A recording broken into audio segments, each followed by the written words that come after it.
Welcome into the Ultimate Cleveland Sports Show. Mikey McNuggets, Tyvis, Powell, Adam the Bull, and G. Bush coming at you for the second straight day remote. We'll be back in studio, guys, tomorrow.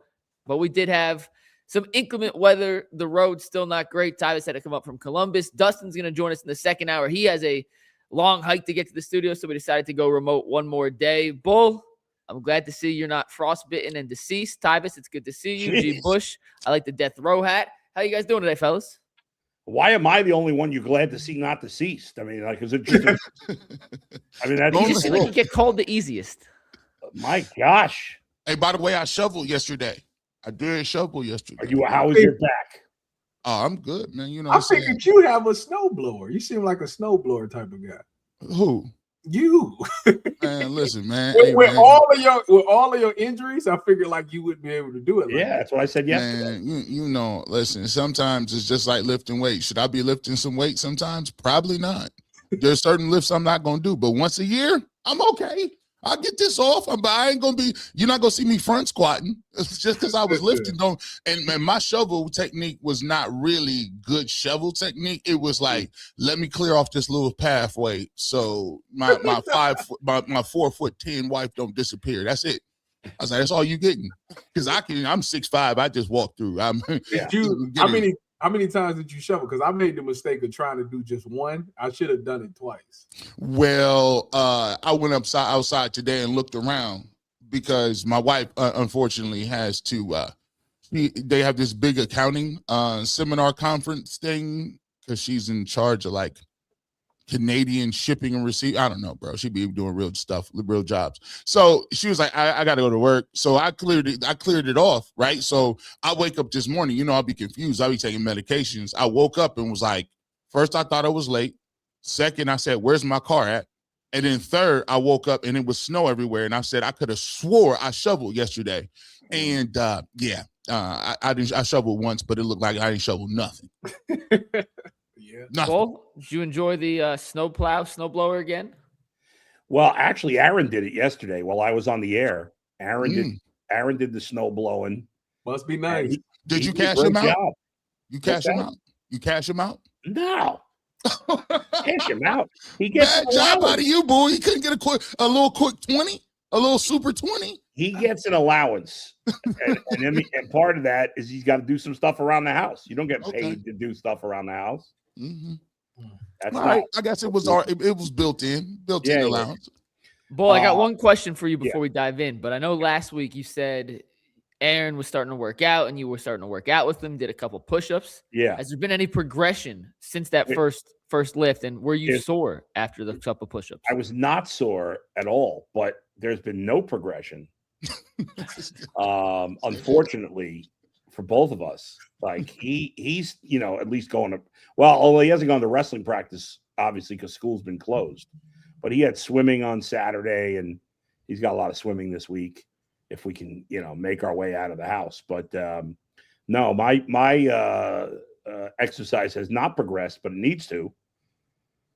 How many? See, here's how you know you're not that in bad shape. If you did as many crunches as you could and you wasn't sore, that means you got more in you somewhere. Yeah, I do. I just got to stop being lazy.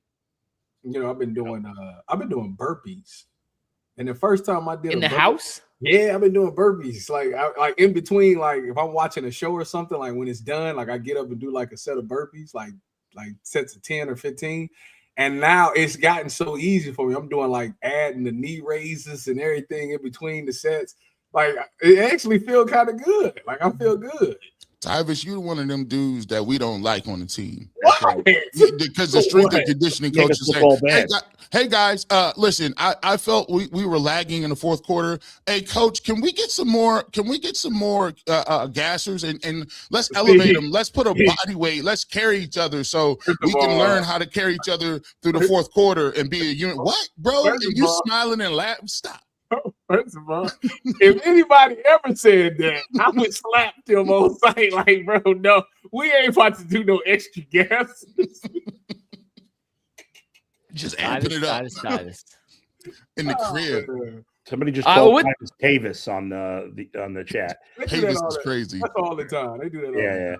And by the way, before we get into obviously the coaching stuff and everything that's going on, Tyvis, what are you watching right now? You mentioned watching TV. What's the show right now? Is it something I've been watching the Upshaws. You know, that's Mike Epps stuff on Netflix. He just dropped a new season. I haven't seen that. Mm-hmm. I watched The Long Walk 2 days ago. How awesome was that movie? I was like, Bull was just talking about. Let me go put it on, and I watched it with my wife. And the ending was not what I was expecting. Yes, but obviously you knew one of them had to go, but I didn't know it would be in the fashion. And then it was a good movie. I liked it. By the way, the guy not to give too much away, but it's been out a while. In the final group, that final pair, the white dude, he's the son. Yeah, no, in real life, he's James Gandolfini's son who played Tony Soprano. Oh, yeah. Oh, you knew that? You told me that. Oh, I forgot. That other actor, I've never seen him in anything before. Have you? The main guy? Yeah. Yeah, me either. No, I don't know. Any of them, really. I don't think, really nobody. The Asian guy I'd seen in something. He'd been in a couple of things, but most of those guys I've never seen anything. Awesome movie. All right, we've rambled enough about it. Mike's flipping out. Let's get to some coaching stuff. We are snowed in. We are chill, but we do got to get to a bunch of different topics today. Our first topic is brought to us by FanDuel, guys. The Super Bowl is right around the corner, less than 2 weeks away. And just like for the rest of the playoffs, FanDuel is giving customers a chance to win profit boost packs on the Super Bowl. Just make a bet like normal, but on Super Bowl Sunday, you'll find some profit boost pack options in your FanDuel app. It's a chance for you to win even bigger payouts. So head over to FanDuel.com, America's #1 sportsbook, and get in on the action. All right, guys, let's start with the latest in the Browns head coaching search. The Browns brass flew out to Los Angeles yesterday to interview Nate Scheelhaase, the passing game coordinator of the Los Angeles Rams. And then we got a bit of a back and forth here during the sit-down interview with Nate Scheelhaase.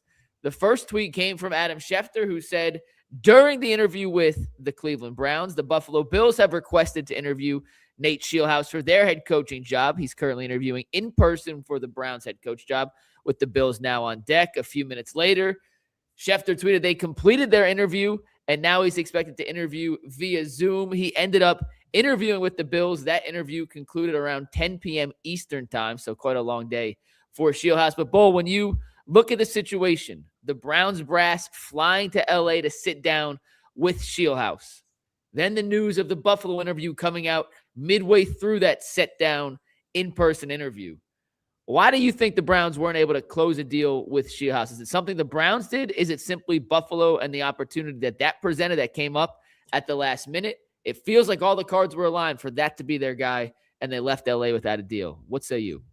I mean, obviously we're just guessing. It's hard to give the Browns the benefit of the doubt, but I don't want to just always say, oh, they're so stupid, that's why this is happening. The reality is, if you're any coach and Buffalo is interested in you, whether that other team is the Browns, the Cardinals, the Raiders, or almost anybody else, you have to listen. Mm-hmm. I just feel like no matter what and maybe the Browns didn't offer anything, but you have to listen if the Bills are the team that wants to talk to you. So I'm not going to kill the Browns for that. Obviously, there's rumors that both Grant Udinski, especially, and to some degree Nate Scheelhaase, are not happy with the fact that Jim Schwartz is being forced on them. I've said from the beginning I don't like it. And as soon as I said that, people got mad at me and said, they're not forcing him. They're not forcing him. It appears they are. Maybe it turns out it won't be. But it appears they are. And even though Jim Schwartz is a good coach, I believe good managers hire people that they think are good. Otherwise, why would you hire them? And then allow them to do their job. And to me, part of being the head coach is picking your assistant coaches. Even if the guy you lose in Jim Schwartz is a good coach. I think if you trust the head coach you hired, you obviously thought he was a better choice than Jim Schwartz to be the head coach, so trust him. So that might be factoring in, but obviously I'm just guessing at this point. But I will say before, and I know we'll get to it, but for whoever goes next, that there's no way you can sell the fans on Jim Schwartz being the Browns' first choice. if he ends up being the head coach. We're gonna get to that. I promise you, we'll get to that. Ty, what do you make of the fact they flew out to LA and didn't close the deal with Scheelhaase? I mean, it was a bummer. I mean, everybody was kind of expecting that to be the case. But I mean, like Bull said, it's good business. First of all, when you look at these 4 jobs that's remaining, the Browns are either dead last or second to last as best available options there. So it's only right for a guy to go out there and see what the best job has to offer in Buffalo.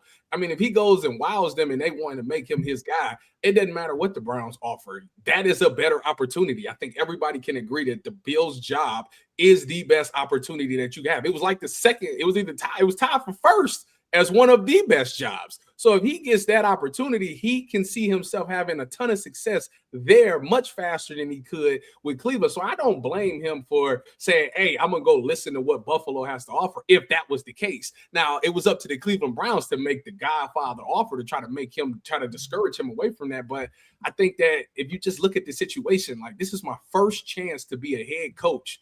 And the Cleveland Browns job, I keep telling you, it's not the most attractive thing. You're going into next year automatically saying that you're not going to be a playoff team. And I keep telling you, people get like 2 years before people get tired of them and want them fired.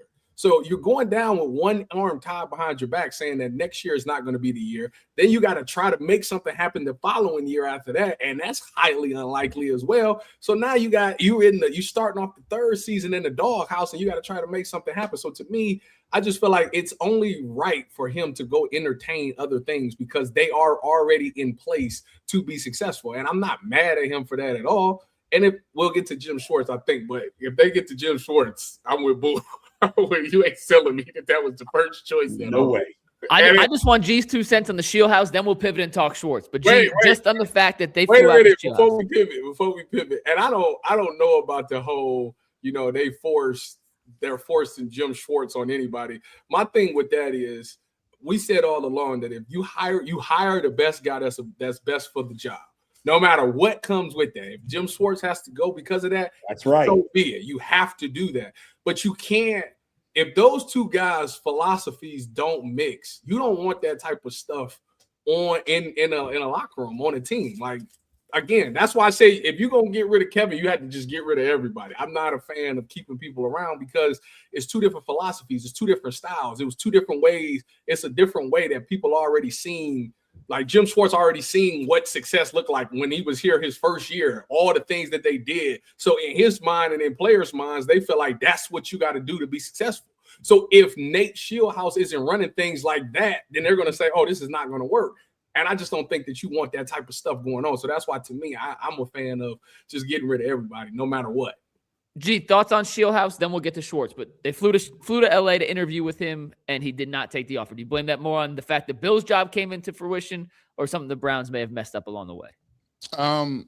That's what he was supposed to do. This is everything that we've been watching. We've been watching it from a lens of the Browns wanting to get a coach, or the Browns picking specific coaches, or what do you think is best for the Cleveland Browns? But when you look at the totality of it, all these candidates are individuals that are going to try to do exactly what they need to do to push up the price, to push up the power, to make sure that they're in the best position to land where they need to go. So when he does the interview, it's not a guessing game. All of a sudden, now the Bills say, oh, well, we want to interview you now too. And they do it reportedly during the same interview that they're talking with the Browns. So, when that comes out, he has to do his due diligence to go see what the Buffalo Bills is talking about. And it may come down to money or power, but this is very simple to me. Why he's going to go visit the Bills is because the job requires less heavy lifting. If you look at it, if you were to offer somebody a job and you look at the roster and you look at what's going on there, you say, this is a team who just went to the AFC championship.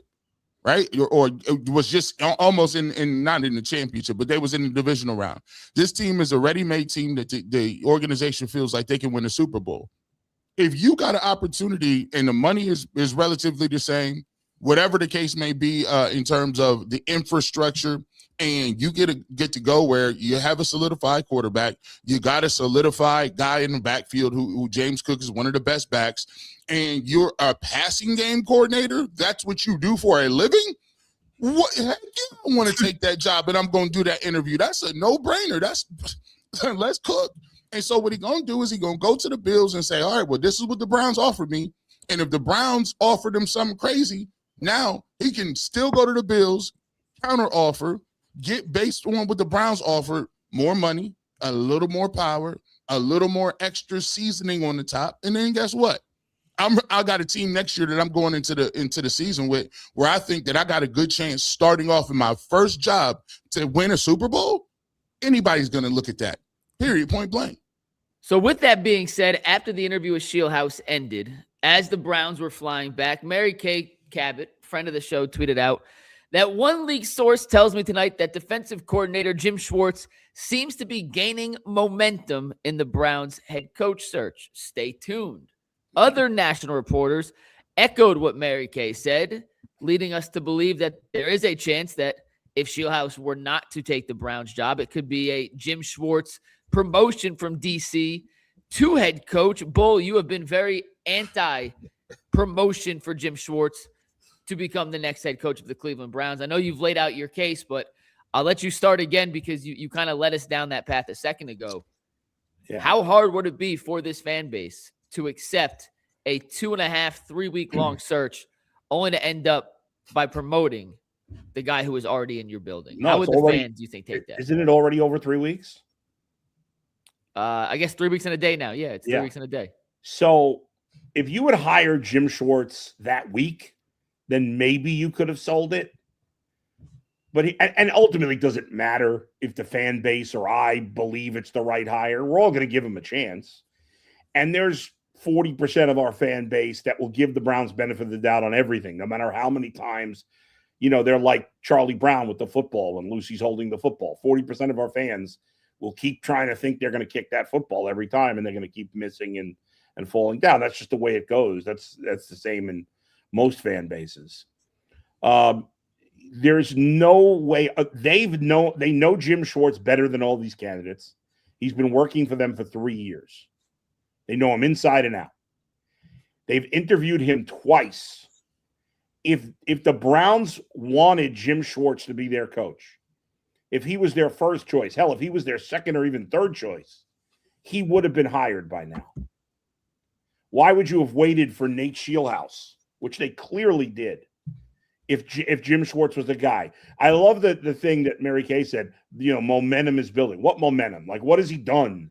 What has Jim Schwartz done or said in the last few days? Momentum's building because other people are either turning it down or maybe they met Scheelhaase and didn't like him. I guess that's possible too. Can I give you a theory, Bull? I put this in the group chat last night, but my gut tells me that Andrew Berry ran a search process that identified a lot of young offensive-minded candidates. Yeah. And at the end of season presser, where Jimmy Haslam spoke after firing Kevin Stefanski, he was asked specifically about keeping Jim Schwartz on the staff. And he said, quote, to that question, absolutely, Schwartz is a great coach. Is there a scenario where this is Andrew Berry running a search process that was leading them down the road to a young offensive-minded head coach, and Jimmy Haslam now overstepping, or I guess rightfully stepping as the owner of the team and saying, you know what? Nah, Jim Schwartz is my guy. That's who we're going to hire. 100% it could be that. There's no way Jim Schwartz is Andrew Berry's choice. 0%. And nobody could convince me otherwise. You're being disingenuous if you think Mr. Analytics, his first choice is Jim Schwartz. I mean, boy, the interesting thing about the whole thing is this. This is why AB should have been fired.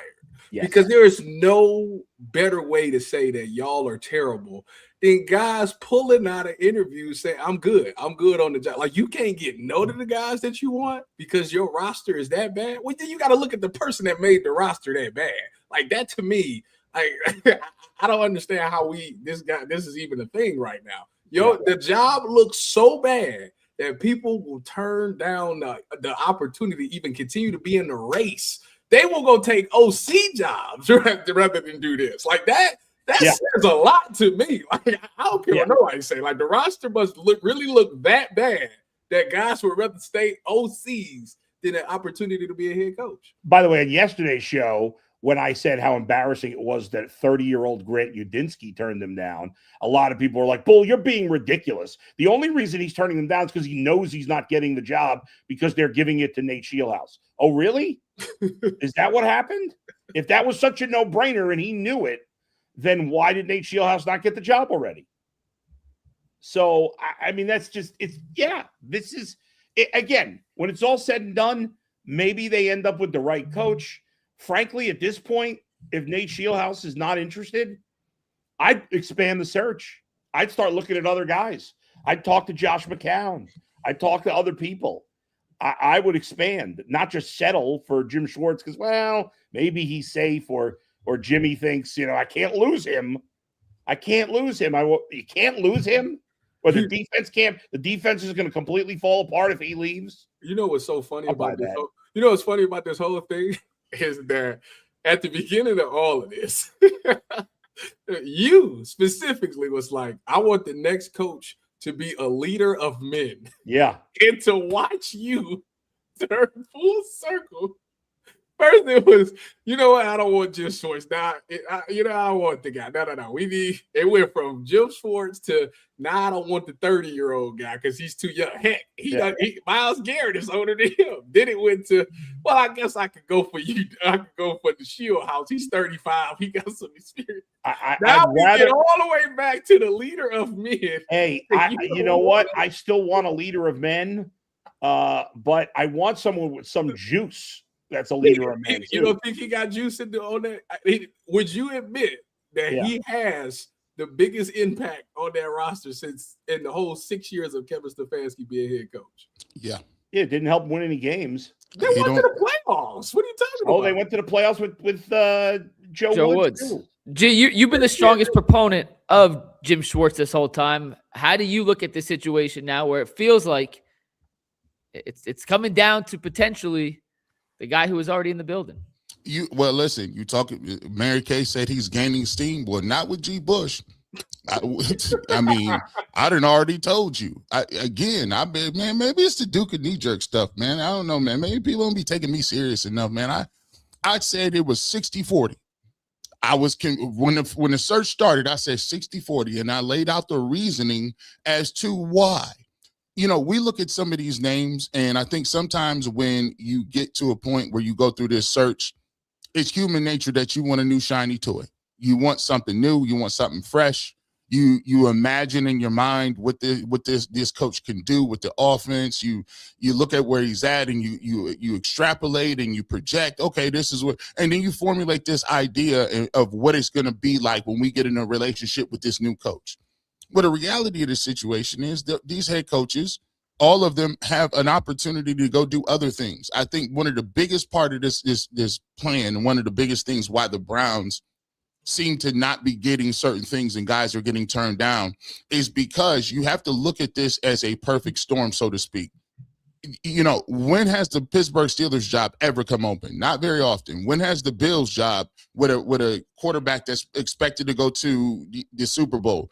That comes open in the last week of the process. That doesn't happen. The Baltimore Ravens, they move on from a guy in Harbaugh who's a Hall of Fame coach. Mike Tomlin steps down. He's a Hall of Fame coach.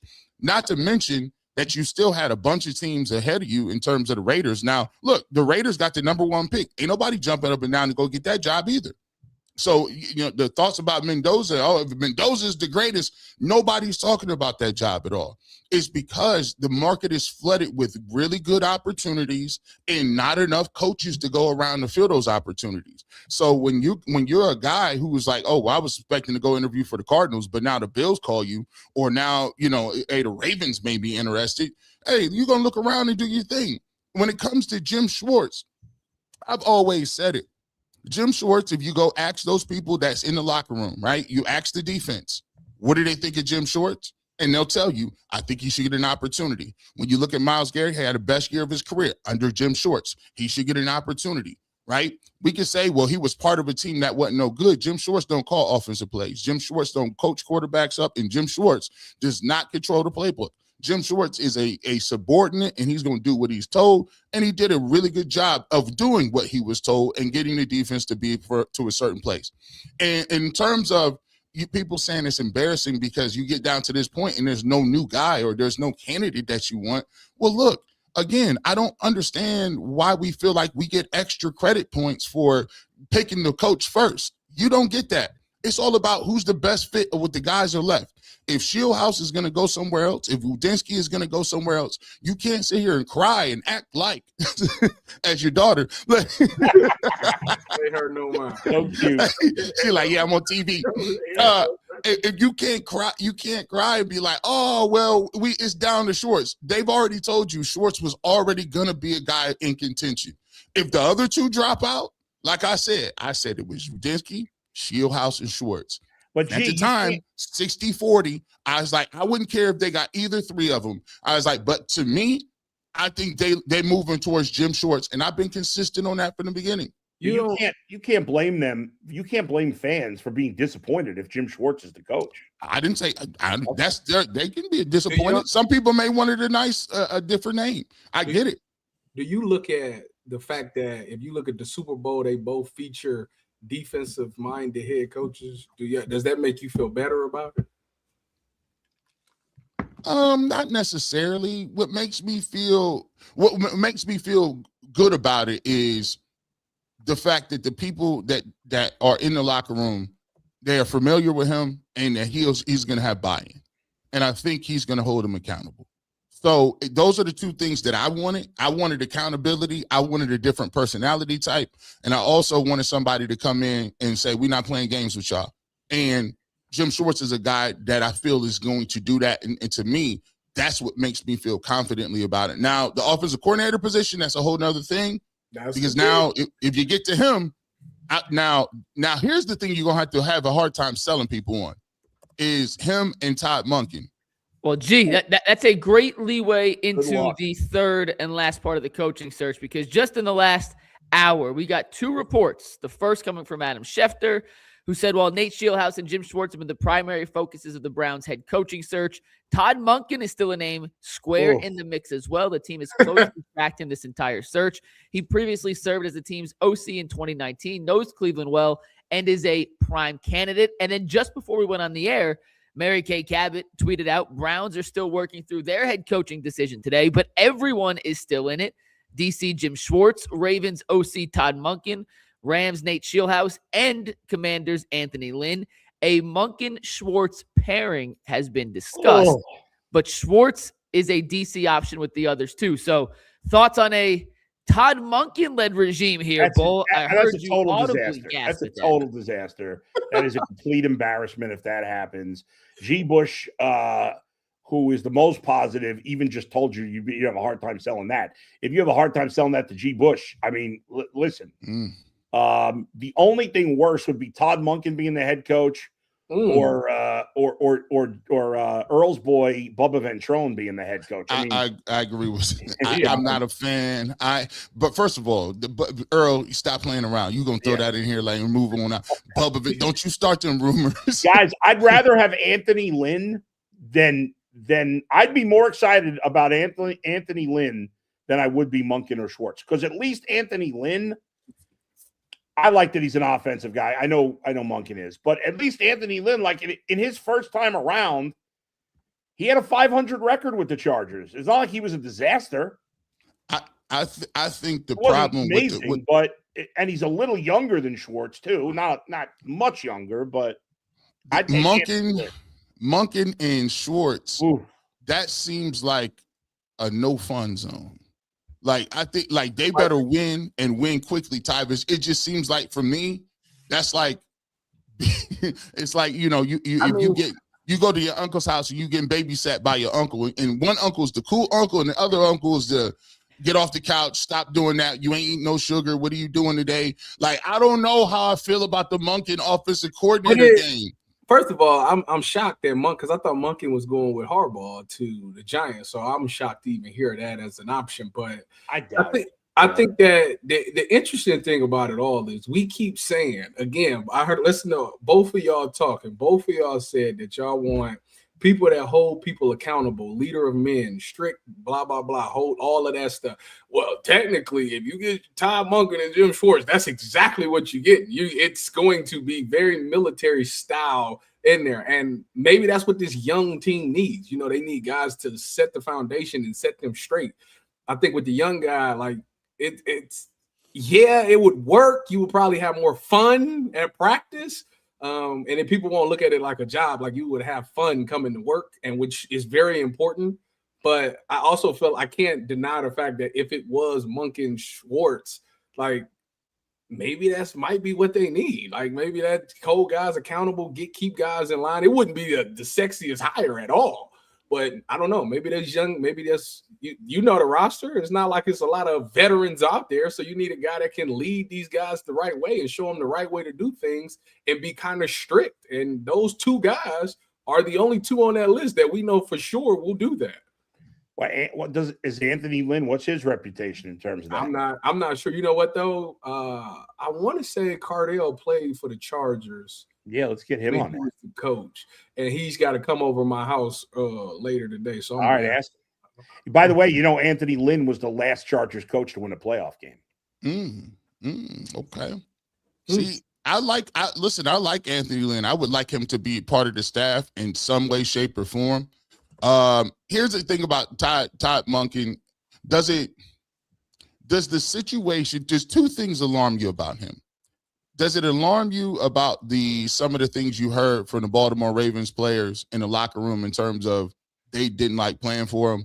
And is it also alarming that we thought that Monken would be going to the Giants in order to stay with Harbaugh, because Harbaugh was on record saying he didn't want to fire him for the Ravens. And he still wants him as his OC, but Monken said, I'm not going to take the job until I figure out if I'm going to be the Cleveland Browns head coach. Okay, so there's a chance he ends up in New York. The Giants have not hired an OC. Okay, so now we don't even need we be good, because that means if he don't get the head coaching job, he ain't going to be coordinator. He's just going to take the job with the Giants. Okay, go ahead. So the funny part about it all is that, like you just said, like Ravens players didn't like him because what was the reason? I haven't dug into it too crazy. There were just rumblings that with the Ravens, players didn't see eye to eye with the way the playbook or some of the philosophies. So it's funny you say that, because for outside of this season, he's been there 3 years, right? The other 2 years, they've been unbelievable on offense. That's that's the part that makes me laugh. Like you might not have fun at all because he's very strict and by the book.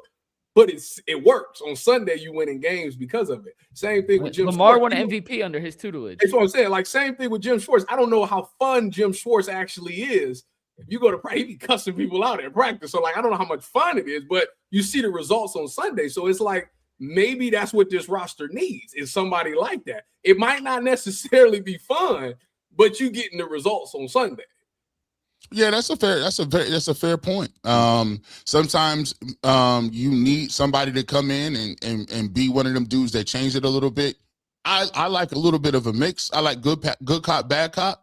Sometimes I play the good cop all the time. I just let my wife play the bad cop. So I like that role. Keep people honest, right, and keep people guessing. But you know what? Like we said before, whoever come in here, I know fans could be disappointed. Whoever comes in here, whoever they decide to choose, there's one thing that when you want a coach to be moved on, and everybody said they wanted, well, not everybody, but there were people that were vocal about moving on from Kevin Stefanski. If you were vocal about that, you at least have to give the opportunity to the new person to prove what they can do and how they can move, because you said you want to change. It takes time for change to take hold. And they made the move, so you got to give whoever they hire the benefit of the doubt, so to speak, to see what they're going to bring to the table. By the way, guys, I'm continuing to talk myself into Anthony Lynn here if they don't get Nate Scheelhaase. Couple of things that have me intrigued about Anthony Lynn. First of all, he was a head coach once before, which I do kind of like, especially because he had some level of success. He won a playoff game with a franchise that hasn't won many. In fact, the Chargers, he has their only playoff win in the last 12 years. Number two, he was an undrafted free agent, a.k.a. Tyvis Powell, who made it into the league and played in the league for a little while. And there's something to be said for guys like Tyvis and Anthony Lynn, who had to fight and claw for everything he got. And he's been with a lot of different organizations. He worked for Bill Parcells, one of the greatest coaches in the history of football. Bill Parcells hired him as the running backs coach when he was in Dallas. He's been with good organizations, and he's been with some really bad organizations. So he's used to, like, he's been with the Niners, but he's also been with the Browns before, the Jets, the Lions, before they got good, Jacksonville. He's been with disasters before. So he even though he wasn't a head coach with those organizations, he has some feel for what it's like to be with an organization that struggles. He's older, but not too old, obviously. And he seems like the type of coach that I'm guessing would be an overseer, and he'd hire play callers offensively and defensively, which I kind of like. I've changed my mind on that over the years. So who knows? It's easy to just say, oh, they just brought him in, the Rooney Rule. I think that's unfair to just assume that, because they could have brought in anybody essentially for the Rooney Rule, and maybe he's not a legit candidate. I don't know, but he's kind of growing on me as a possibility. That's because he fits you wanted a guy who was a head coach before, that's had time to learn about the things that he didn't do. Where did he go after the Chargers? He was with the Commanders last year. Yeah. Okay. So what, running backs coach? So he was after the Chargers. He was 1 year with the Lions as offensive coordinator in 21, and he got fired after 1 year. Well, Dan Campbell was hired in 22, correct? Right. So, okay. Well, then new coaching staff. He was assistant head coach / running backs coach with the Niners, 22 and 23. And then last year he was running game coordinator / running backs coach with the Commanders. I mean, I like the fact that I don't know who was the coach at the Lions, but I like the fact that he spent the year under Shanahan in 22. I don't remember what the record was, but obviously Kyle has had a ton of success there. So he was able to learn like how he ran certain things and, been able to contrast how he did things with the Chargers. I mean, having 3 different stops, he's seen 3 different ways. Who was the dang Lions coach before Dan Campbell? Matt Patricia. Oh, yeah, he was terrible. He was with Matt Patricia? Yeah. So he got to learn how not to do certain things with Matt Patricia. He got some success with San Fran and Dan Quinn with the Commanders. So he won a game. Man, let me think of it. I remember. So the last time I think the Chargers won a playoff game, was it against Tyrod Taylor and the Bills? I think they was playing against the Ravens. He beat the Ravens in 2018. It was Lamar's first playoff game, and then they played they played dime the entire time. I actually remember that game. Now that you mentioned, I remember that game. They played dime the entire time, so they had speed on the field because Lamar wasn't really much of a passer at that point. They took over midway through the season, and then they lost to Brady in the next round, to Tom Brady and Belichick. I remember. To me, at this point, like, okay, you down. If they don't get Scheelhaase, I think the foregone conclusion is that Jim Schwartz is going to be the head coach. And then, to me, the most important decision with Jim Schwartz is to me, the Jim Schwartz thing is kind of safe. It's a move that kind of just keeps you par for the course. The thing that is going to be the most important after that hire is the offensive coordinator. Oh, yeah. Actually, to be truthful, whoever they hired as offensive coordinator might be just as important as the head coach. I know what Jim Schwartz is going to do. I know what he runs defensively. I know what the players think about him. The question is, what do you have and what evolution do you have offensively? Because that's where the heavy lifting needs to be had. And so I'm looking forward to seeing the name. Now, they might have to reshuffle them names, McNuggets, because if it's going to get a coordinator and paying them more money and being like, hey, we'll give you the assistant head coach job or whatever to lure them in, they're going to have to get creative on that because that's the most important to me. For sure. And I think there's a few names still out there that if for whatever reason Scheelhaase goes somewhere else and they don't go with Schwartz or Monken or Lynn, like Clint Kubiak was a guy that was brought in as an offensive coordinator candidate last year. He did not at least take this job in part because he wanted to call plays and Kevin Stefanski wanted to call plays. We talked about it yesterday. I thought what he drew up against LA in the NFC Championship. Frozen. Oh, Mike froze. Hey, by the way, one other thing I just found on Anthony Lynn, guys. I didn't realize that because I think he only played on special teams, but he was, those Broncos teams that won back-to-back Super Bowls in, what was it? I think the 97 and 98 seasons. He was on those teams. Earl jumped in. Mike. Yeah, Anthony Lynn was probably like the third string running back. He's listed as a running back on those 2 Super Bowl teams. He played in both those Super Bowls. He didn't have any stats, so I'm assuming he just played special teams or whatever. So he won a Super Bowl? He's got 2 Super Bowl rings with the Broncos.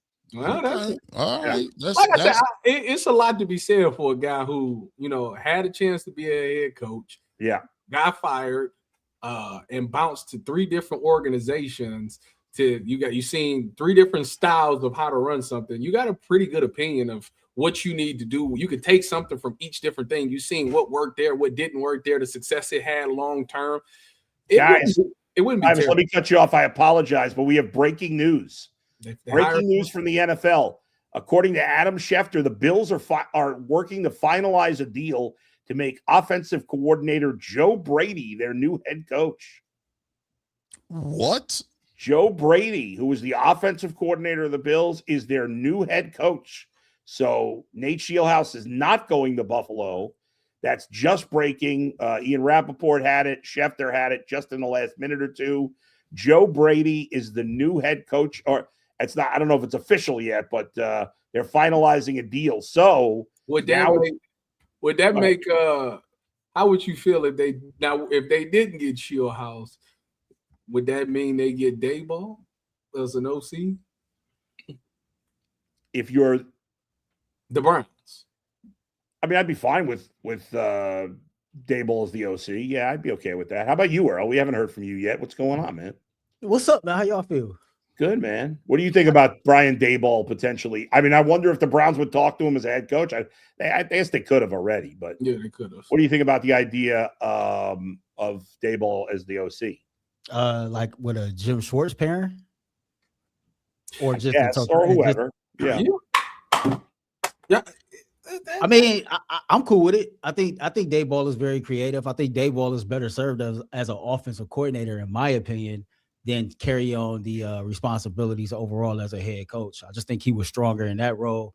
I thought, being a head coach of the Giants, man, it was so much that kind of got away from him. And, when you got to focus on 2 other units outside of the offense and you can't really trust the guys that you put in position to kind of maintain things. Like the Giants had a situation last year. I think they blew a 30-point lead, something like that, against Denver or something like that. So, for me, Daboll as an offensive coordinator is more appealing than Daboll as a head coach. That's just me, though. Yeah. Diana Rossini, by the way, guys, just said they're looking. Oh, no. I'm sorry. She was mentioning Daboll and Lynn. I thought she was talking about them potentially as OCs for Buffalo, but she was saying that they were finalists. Y'all don't think it's odd that Scheelhaase went to interview and right after that, boom, nope, Joe Brady's our guy. So maybe he ain't nice. Well, not just Scheelhaase, Udinski as well. I mean, they interviewed him because he interviewed today, right? Last night. And they woke up bang like that. He ain't the answer. We good. You know who woke up like that? Josh Allen woke up and said they went like that. That's exactly what happened. That he because he like, listen, I ain't trying to. He has an affinity for the offensive coordinator because he called a game that he want to call and he like it, and so he like, look, man, I'm at this point. I ain't trying to be out here messing around with figuring out what a new coordinator want to do and run. Let's roll with this. Obviously, you saw how the owner be talking.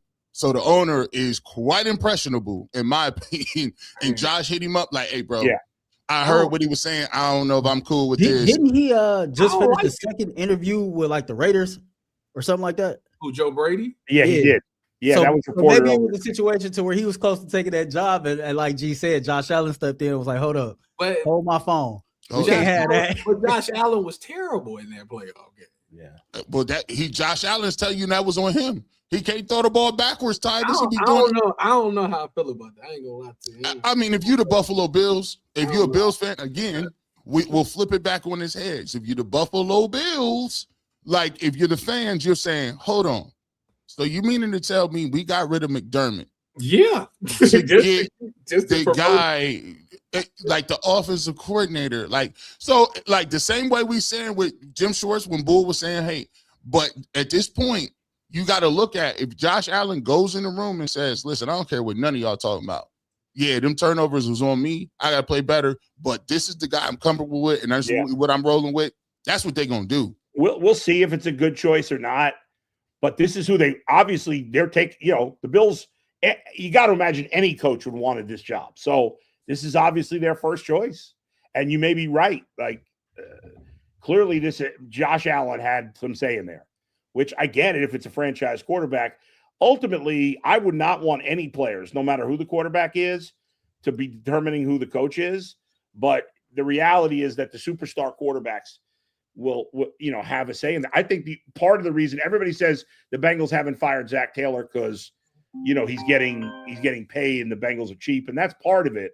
But I've heard that Joe Burrow likes Zach Taylor for whatever reason. So I think that's also a big part of it. So the franchise quarterbacks make a difference in these situations because I don't think anybody would have thought Joe Brady was the first choice. However, obviously, as Earl said, there were other teams interested in Joe Brady. The Raiders did a second interview with him. But from a Browns perspective, guys, this gets us down.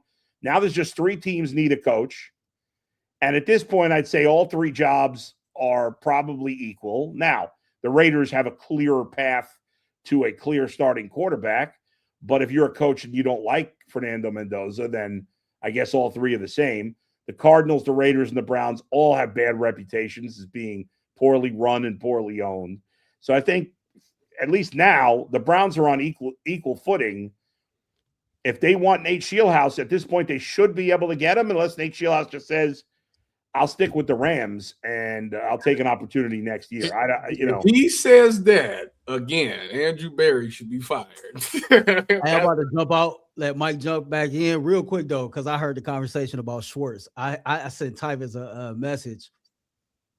Schwartz definitely wasn't their first choice, man. The Browns are treating Jim Schwartz. You know how if you got a lot of women, a lot of different options, you got that smooth 7 over here, you know what I mean? But you think you could get you a 10. The Browns is moving like they could get them a 10 and realizing, man, like they playing outside their league. So now they trying to go back to that strong 7. They just better hope that strong 7 will catch somebody else's eye. Earl, before you go, do you want to make a case for Bubba Ventrone as the head coach? Oh, no, listen, I'm telling y'all, the Browns bought the Browns, and then I'm telling y'all, we're going to wake up and they're going to be like breaking news. The Browns then hired Bubba Ventrone as the next head coach of the Cleveland Browns. I do think it's kind of ironic, though. We'll talk about this later in the show that we get news that Jim Schwartz isn't running, and then we see a mock draft with the Browns taking a defensive player at 6. I'm out of here.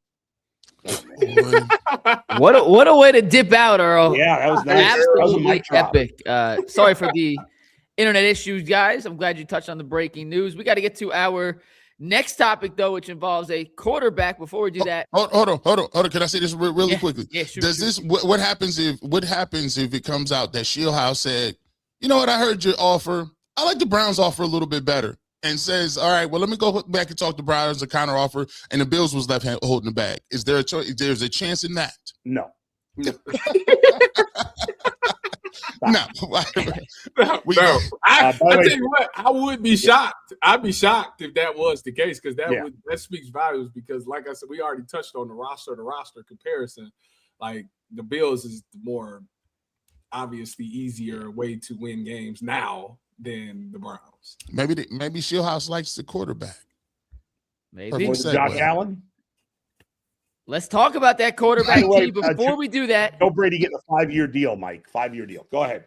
5-year deal. Before we do that, our guy Darren Smith hit a hockey bet yesterday. This dude. He bet on Matthias Ekholm to have a hat trick, and somehow Matthias Ekholm had a hat trick. He bet $25 on it, won $2.12 and 50 cents. If you got winning tickets like Darren, make sure you send it in so we can feature somebody else's tickets besides Darren's on this program. What? I bet on that. How you bet on somebody getting a hat trick and they get That's it? why Didn't he have one more money than that? It was plus 750. I mean, listen, Darren, I don't know if he got an algorithm that he's plugging in. He's doing hat trick game. He's on a hot streak. Yeah. All right, guys, let's talk about Shedeur Sanders, though, because Shedeur yesterday was officially added to the Pro Bowl roster as a replacement. The 3 original AFC quarterbacks are Drake May, who's now playing in the Super Bowl, Josh Allen, and Bo Nix, who are all injured. Right? Those are the 3? It's Allen and Nix, right? I don't know. Who pays attention? Yeah. So Shedeur now has been added to the roster. He's now the first 5th-round rookie quarterback to ever make the Pro Bowl. Only 16 rookies have made the Pro Bowl as a quarterback. 3 times. It happened in the 20th century. It's happened 5 times since 2020, and Sanders is the first 5th-round pick quarterback to ever make it. There have only been 4 picks to make the Pro Bowl as a rookie. Andy Dalton, your boy Bull, made it. This is embarrassing. The fact that you spent this much time on graphics and Shedeur Sanders, that's the entire list of non-first-round quarterbacks to make the Pro Bowl as a rookie. G, I'm letting you start on this one, man. I know it got clowned a lot online because of the numbers, but Shedeur didn't choose it. The NFL chose him. What do you say about Shedeur Sanders becoming the first ever 5th-round rookie quarterback to be named to the Pro Bowl? See, it was good for the goose is good for the gander.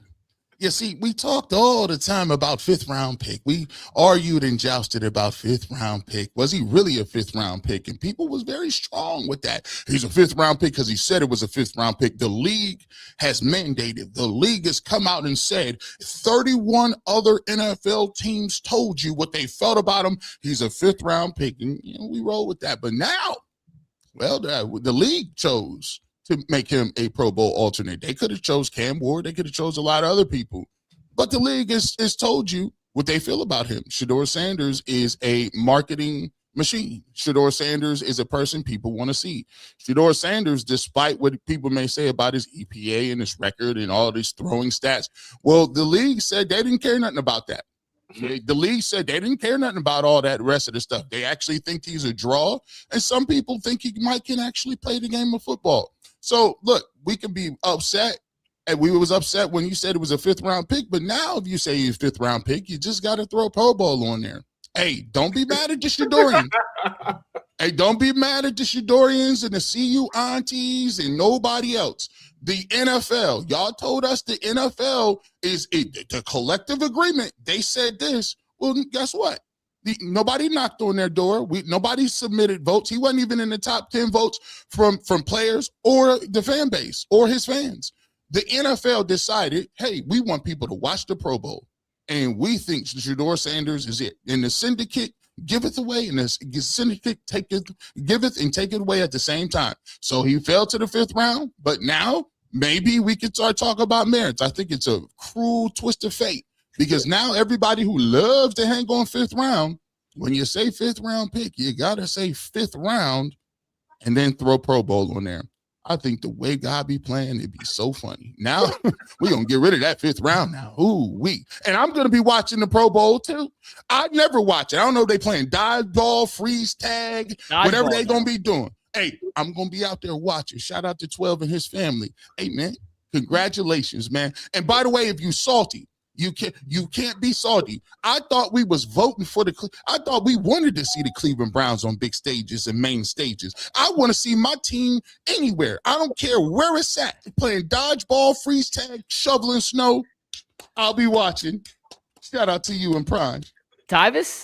I'm sorry, boo. Faith is great. Go ahead, Tyson. Listen.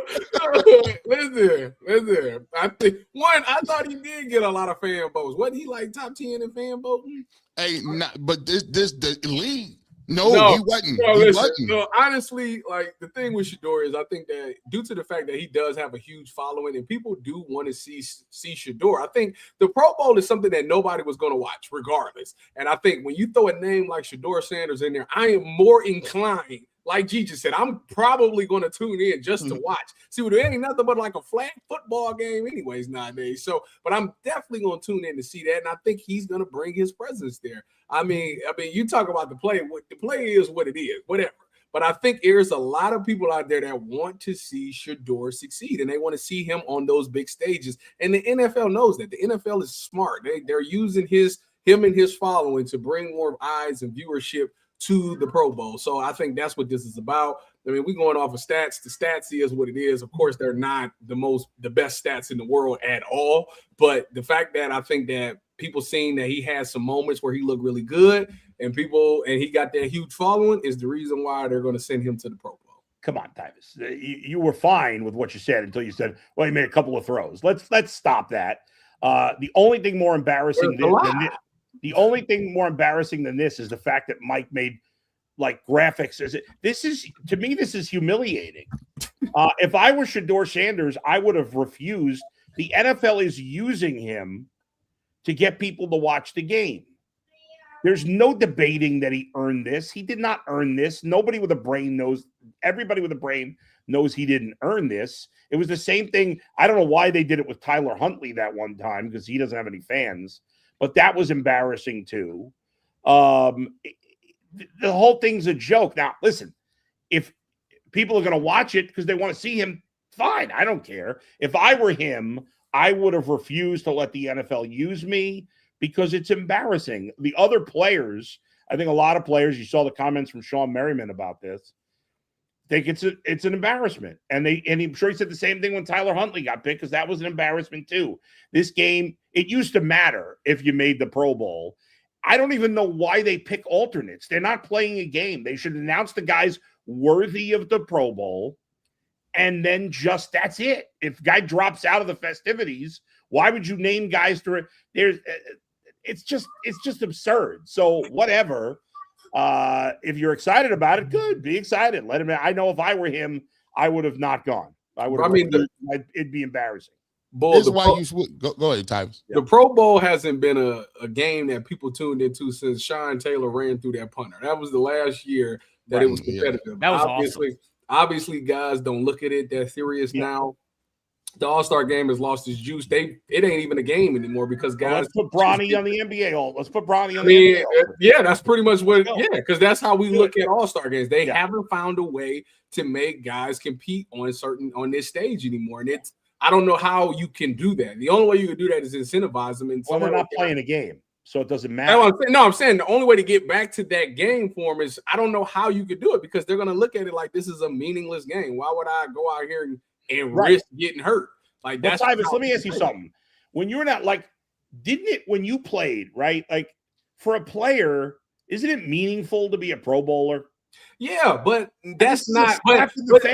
But the Pro Bowler, the word Pro Bowler now is not the same. It doesn't mean anything anymore. It's meaningless nowadays because if you want to make it to the Hall of Fame, it's not, he went to the Pro Bowl 16 times. That's what it used to be. Now it's how many times have you been all pro? All pro. All pro is what it's all about now.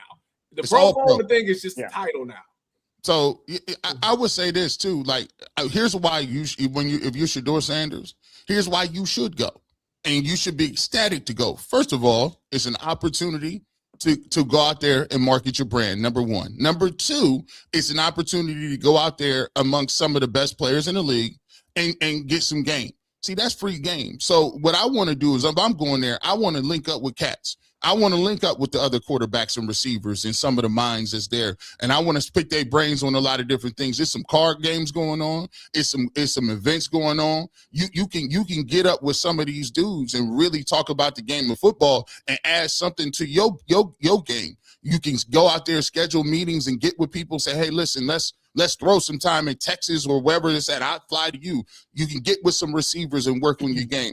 It's going to be a lot of guys. A lot of people didn't show up, but there's going to be a lot of people that is at the top of the game, that is prime time players and prime time dudes in this league who got a lot of wealth and knowledge that you could be tapping into. So I want to go in there and I'm going to make this a business trip. Yeah, I'm going to have fun. I'm going to market. I'm going to show my new Nike shoes off. I'm going to go out there, have fun. The cameras will be on me. We could do that. But also, I'm going to take the opportunity and take advantage of it to meet and talk to like-minded people who do it at a high level. That's what you're supposed to want to do. So for me, I'm definitely going. I'm about to really maximize it.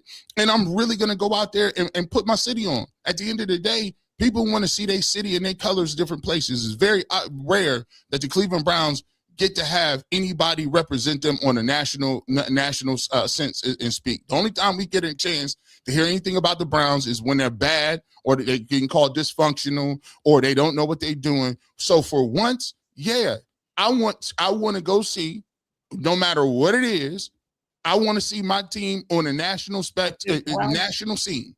And Players to do well. Myles Garrett and Denzel Ward have been there every year. What are you talking about? I want to see more. Offensively. I want to see more. Myles Garrett and Denzel Ward. As long as we agree with the reality that this had nothing to do, like he didn't earn this spot. No. With his play. I mean, it had to be something there. No. Guess what? For some people say he didn't earn that spot with his play for a 5th round pick too. Well, I don't care what those people say. He didn't earn his spot with his play. You have to admit that. It's disingenuous to say anything otherwise. Trevor Lawrence was passed up, and these are the side-by-side comparison of numbers. So we're talking play. Trevor Lawrence had a great matter of fact, I think they went to Trevor Lawrence. Did Trevor Lawrence decline it? He declined, yeah. The only reality would be every single other quarterback declined it because nobody played worse. Well, Cam Ward played worse. Cam Ward was available. Why didn't they take Cam Ward? I have no idea. No, I do know why. Because he's good for TV ratings. That's the only reason. It had nothing to do. Gee, you have to admit he didn't get there for his play. Come on, be real about this. You know that. We're not talking about play. I'm talking about why they picked him. I'm asking you a question. Did he deserve to go based on his play? Hey, based on play, everybody else ahead of him turned it down. They must have thought that they like him better than Cam Ward. Mike just said that Trevor Lawrence didn't even get offered. He turned it down. No, he said he declined. He turned it down. Oh, did he? So every single quarterback in the AFC had to have turned it down. If it was I don't know that. I just know Trevor Lawrence turned it down. All I'm saying is the 5th round, the NFL spoke. Why would you not answer the question, though? Why can't you just answer the question? I told you earlier. I said this yesterday. Yeah. I said when we was talking about this and people was arguing back and forth about 5th round picks and people said he was not a 5th round pick, you said it was what it was. You know why? Because the NFL decided. 31 teams said he was a 5th round pick. So he got drafted there. So guess what? This time, the NFL decided that they liked the 5th round quarterback to put him in the Pro Bowl. You sound like a real politician right now. You won't even. Hey, that was a great answer. That was a great. I mean, I think it's. I don't agree. Point G. Bush. G. Bush won, full 0. I don't know why he won't admit it. That's weird. Hey, congratulations, Shedeur. Hey, go out there, have some fun, man. We like to see the Cleveland Browns on the big stage. I like that, man. Shout out to him. I hate to lose you now. I know. Dustin's coming in. Yeah. It was good seeing you guys. I'll see you guys. What you mean? How Tyvis get to dip out? When am I getting phased out? Never. You're an essential part of this show, and I got a key. You're not gonna give her 15 minutes of fame. Say hi. You say hi. Lay, say hi.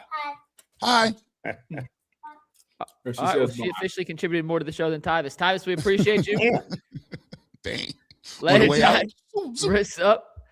We're going to lose Tyvis. We're going to welcome Dustin Fox to the show. What's up, Dustin? How you doing today? Can you guys see me? Hear me? Both? Yes. Oh, hey. What's up? Hey, man. Nice setup. There we are. This dude, this guy, this is the stuff. And he got the soft flex. It ain't even a soft flex. This is a tough flex.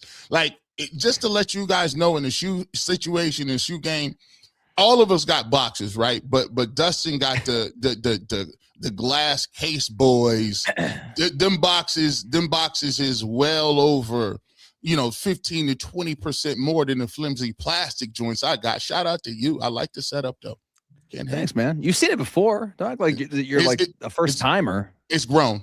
It's over the top of your head now. The lighting looks good. The camera's crisp. Dustin, it's a nice look. Well done. Thanks, boys. Well done. Well, good to be here. Everyone's staying warm at home.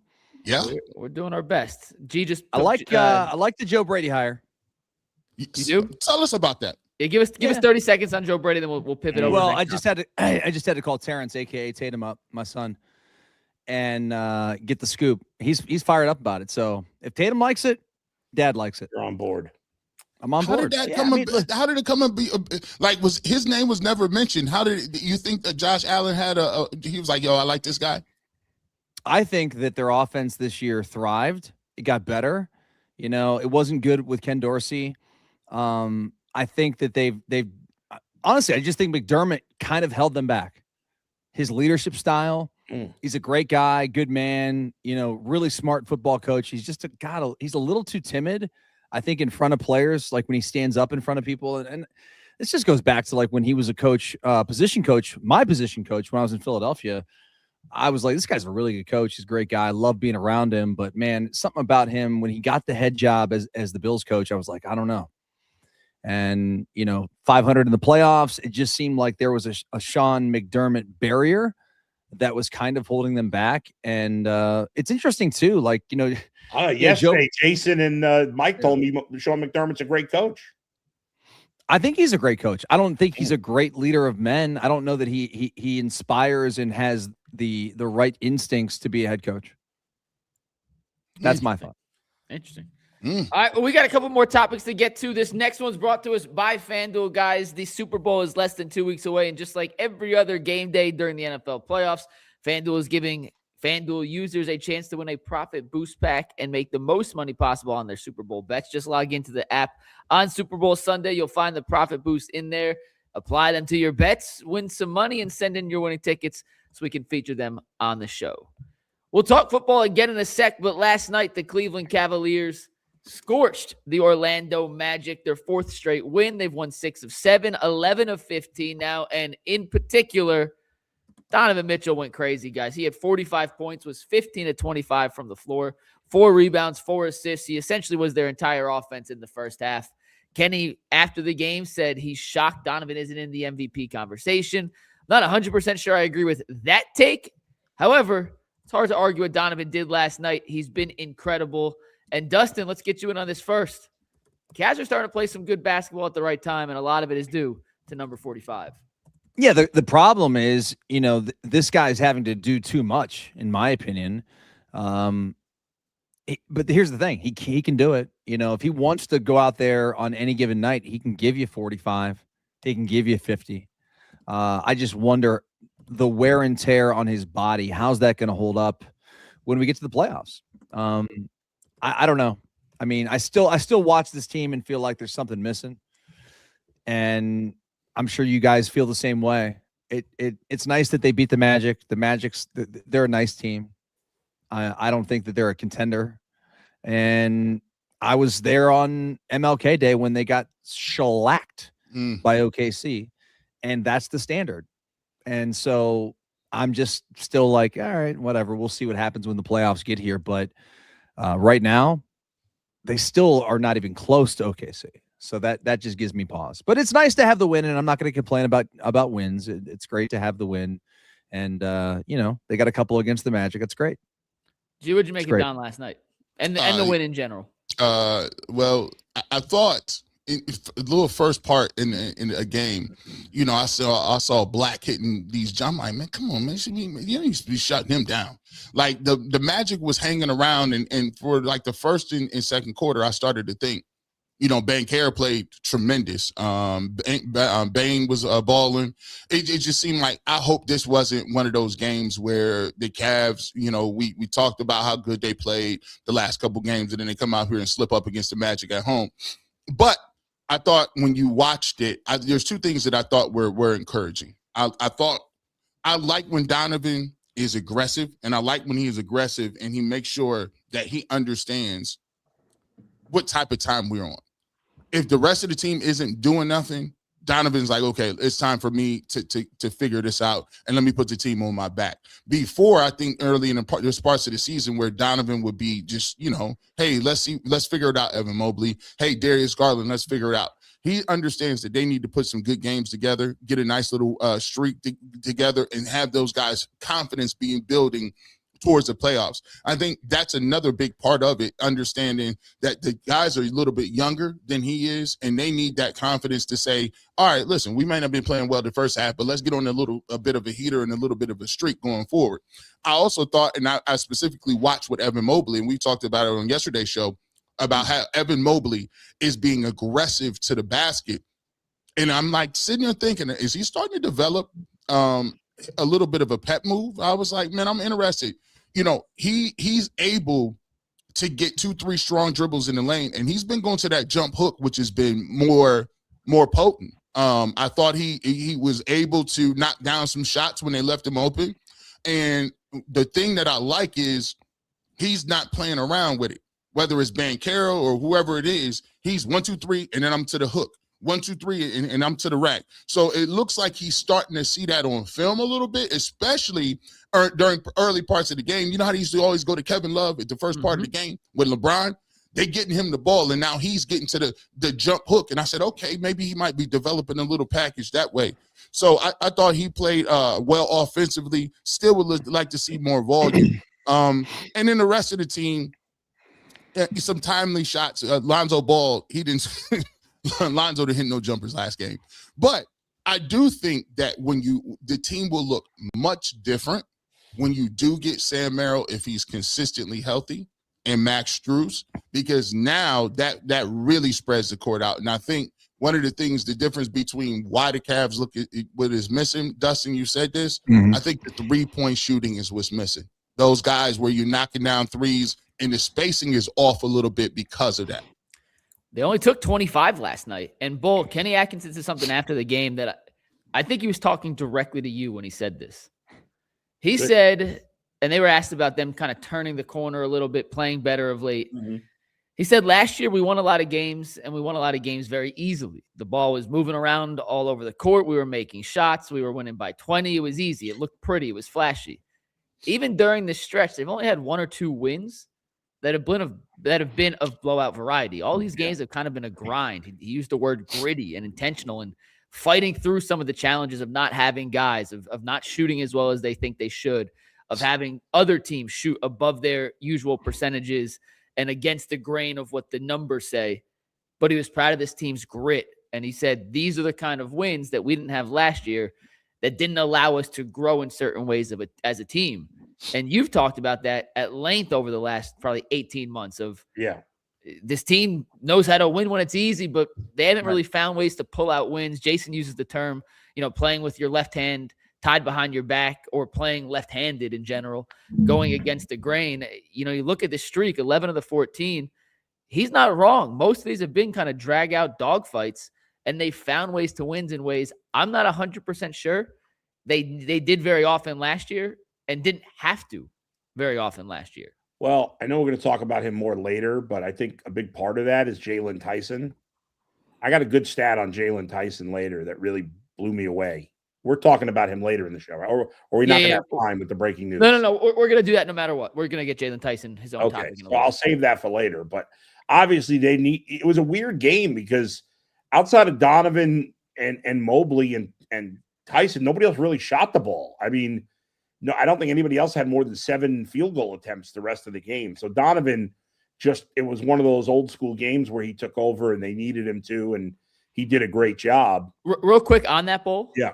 And when you look at Donovan, he took 25 shots. The way Orlando plays defense, they play so much of a drop coverage that they essentially say in a pick and roll situation, when you come off that screen, we are not giving you the bounce pass to the big, which is what the Cavs do a lot. So I meant to text you guys before the game and say take Don's over because this team just favors against how it leads to him taking more shots. And Darius always, I know it's a physical matchup, but he always shoots the ball. He doesn't always make shots against Orlando. He's usually taking more shots than his career average. I meant to text you guys. Dustin, hand up. My bad. Dude, I'm gonna kill you. I am sorry, but no, I'm not gonna kill you. I had a parlay on the game, by the way. I had a parlay on the game, and it was I had nothing including Donovan. I left him out because I feel like I take him too much and he doesn't hit.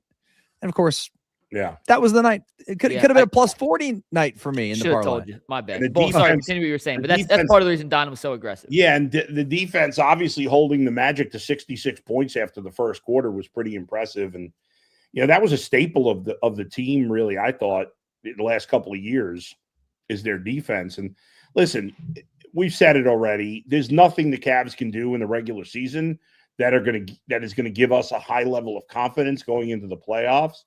But I do think they're playing their best basketball. They've won 11 of 15, and 3 of their 4 losses were to, not embarrassing losses. I mean, I know they got blown out by Oklahoma City, but Oklahoma City's the best team in basketball. And they lost to who are the Minnesota? other two? Minnesota and I think the Knicks maybe in the last 15. And then Utah was the bad loss. Right. There's only been one bad loss. A lot of the, earlier in the season, there were bad losses, it seemed like every couple of days. So the fact that they're outside of the Utah game, and if you want to say because they got destroyed by Oklahoma City, maybe, but overall they're playing better. And I think, and we'll get to Jaylon Tyson later, but the hope for the Cavs is that obviously they got to be healthy in the postseason. It's got to be all hands on deck, which they're not right now. But if they somehow can be, again, that's a long shot because this is a very injury-prone team. But if they somehow are, then maybe, we thought maybe Lonzo Ball would make a difference, or maybe it was Evan Mobley stepping up. Maybe if everything else is right, the difference could be Jaylon Tyson, who was an afterthought, played no serious minutes last year in the playoffs. And right now, in some ways, he's this, and I think G alluded to this yesterday, and I agree.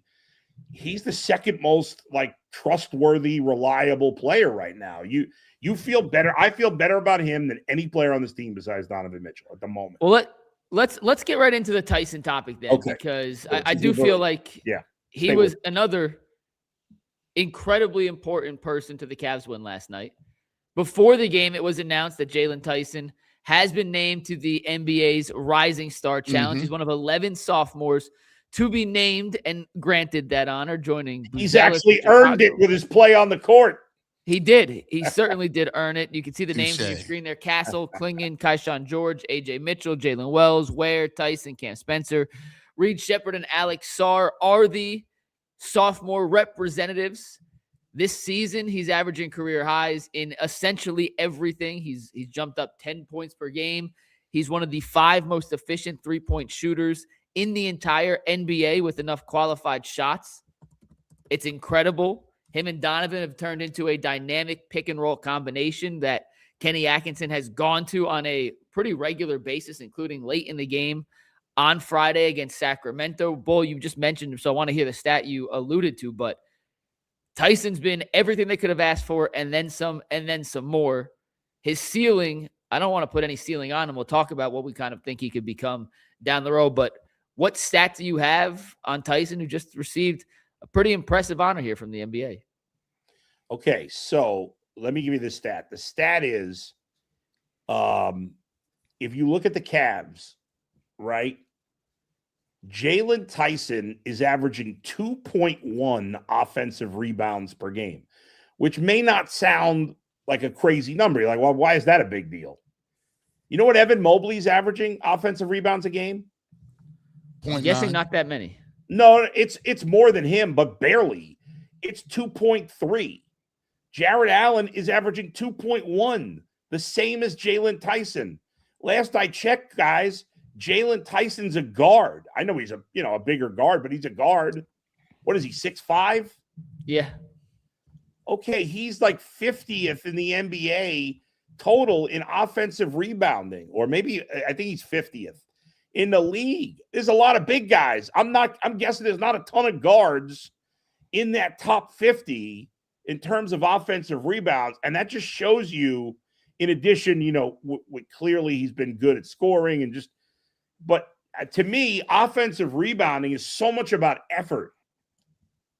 And the fact that a 6'5" guard who plays a lot with 2 7-footers is averaging over 2 offensive rebounds a game when there's only on average about 2 players per team that do that, that's pretty damn impressive. Yeah. I think when you take a look, he has one of them football bodies. Like he just seems like he grew up playing football. When you and I always say, man, when you play, like if you play, I played basketball in high school. So even if you playing basketball, you got a little bit of an advantage because football players is naturally aggressive. They're naturally, in terms of their body, their build, the way that they're comfortable with contact. So for him, he's seeking contact. He's figuring out a way to be in people's space. He's doing a good job of finishing under contact. And the thing that's most impressive is this is what we be talking about when you talk about 3-point shooting. So I didn't even think he was a natural 3-point shooter. I don't know what the heck he did over the offseason, but when you watching the other teams broadcast and they sitting there talking about it, hey man, Jaylon Tyson's a knockdown shooter. You might want to get out there on him. You may think that it's kind of funny because you don't think of him as that. He doesn't have his shot, McNuggets, is not the most, it isn't the quickest release. It don't look the nicest, but it be going in and at a high rate. So, that's the thing that really helps you out because, I always talk about Josh Hart. I'm like, man, the Knicks be having a cheat code with Josh Hart. The fact that they got a guard that can rebound the basketball like that to play defense and still be able to hit knockdown threes. For us, he's a guy that's in that mold. And if we can get the other guys to reach their potential, because right now, if this is what he is and he continues to get, if he gets a little bit better, that's one of those picks we talk about where teams be like, oh, where did we get that guy from? Where did he get? This is one of those picks that help your team when the core four tap out or the core four is where they are. The guys like this help guys get over the hump because he's a dude you didn't expect much from. Dustin, what do you make of Tyson? I think he's an awesome player. I love his football background. We all know his brother's going to be a star draft pick at receiver. What position did Jaylon play in high school? Do we know? He played receiver till he got tight too end. tall. That's why he stopped playing. He grew. I don't know. I like his confidence. I think that I don't know what his parents do or if they're players, if they're coaches or whatever, but it seems like, him and his brother both come from pretty good backgrounds. I mean, they're tough. I like that he's a young player who's willing to call other guys out. He's not intimidated by the moment, not intimidated by other guys in his league who may have more tenure than him or make more money. Like he's just a guy. He's a grinder. He's kind of grimy. He'll do all the little things that you want out of a player. And the thing I love probably the most is that on January 27th, on January 26th, on February 5th, it doesn't matter what day of the week it is. It doesn't matter what day of the month it is. Guy shows up, and those guys are hard to find. People that bring it every night, it's hard to find. He's been incredible. Jason and I did an Ultimate Cavs show this morning, and we dove into Jaylon Tyson. So if you want even more Jaylon Tyson than we're talking in the next 10 minutes, you could go find that this morning on our YouTube page. What's crazy about Jaylon is when the Cavs drafted him, he was a guy who was coming out of Cal as their primary ball handler, primary playmaker. They ran their entire offense through him, right? He was the leading scorer in the ACC his junior year, his third season. His only season at Cal, but his third season in college. We haven't seen any of that stuff from him on a consistent basis in the NBA. All the little things he's doing now is not what he was drafted as when they brought him in with the 20th pick, which makes me think if he has all this little stuff in his game, an advanced three-point shot, the hustle, the defense, the rebounding, which he did in spurts and at times at Cal, but this wasn't what he was known as coming out. Just wait until the ball creation and the playmaking kind of comes back into his game as the Cavs need more and more from him in that regard. They're not asking him to do that right now, which I think part of the reason why we haven't seen it a ton, but it's in there. And he's gotten so good with Don in this little pick and roll situation from the short roll, which is a weird, unique skill for a 6'5" wing to have, but it's become a weapon. The fact that he's shooting 46.5% from three. Guys, there's only 4 players in the league shooting a high percentage from beyond the arc qualified. 4. He's one of the 5 best shooters in the NBA with that much volume from beyond the arc. He's arguably their best wing defender. He's without a doubt their best wing rebounder. His hustle, his leadership. I asked Kenny Atkinson before the game yesterday, like, did you know Jaylon would be this good? Like, you obviously liked him enough that you guys drafted him 20th overall. He's like, no, if we knew he'd be this good, he would have been gone by the time we got on the clock. Facts. And the league missed. And just going to point it out for future drafts, 2 of the last 5 number 20 overall picks in the draft are Jalen Johnson of Atlanta and Jaylon Tyson of the Cavs. So if you're picking number 20 and there's a guy in that range named Jaylon, just take him and pray for the best. But I don't know what this kid's ceiling is, guys. Yeah. If he's this good already as a role player, and he hasn't even brought out the stuff that I think he was drafted 20th overall because of, sky's the limit, man. I'm excited to see how much. I remember you when you was doing breakdowns, and the thing about Jaylon Tyson is he had the ball way more in Cal. Like, he was a creator, a facilitator. Like, he was a dude that had the ball a lot. He was the guy that was moving around on the pick and rolls. And like you said, You ain't even seeing that, because I remember here's a great point. You talked about this, and this is a very strong point of why, you know, we talk and we laughed and joke about the whole Monty Bates thing. And one thing that you always said stood out was the fact that you're playing for a team in the Cavaliers where you already got 2 ball handlers, and Darius Garland and Donovan Mitchell, who need the ball at all times. They're trying to figure out to get the ball more to Evan Mobley and figure out if he can facilitate and do some things. So that means you're not going to ever have the rock in your hands. So you better be elite at doing the other small things. And Imani couldn't get on the court. But I think Jalen Tyson took heed to that when he came in and said, okay, let me look around. Oh, I already know Donovan got the ball. I know Darius going to have the ball. Evan, they've been talking about working with Evan and getting the ball. What I need to understand is I need to figure out where I fit and how do I get minutes. And the things that he understood was, I got to play defense. I got to be a defensive guy. I got to be a hustle guy to get my initial foot in the door to play, right? He started getting those minutes, right? He's like, okay, well, what's the next thing? I'm not going to get very many shots.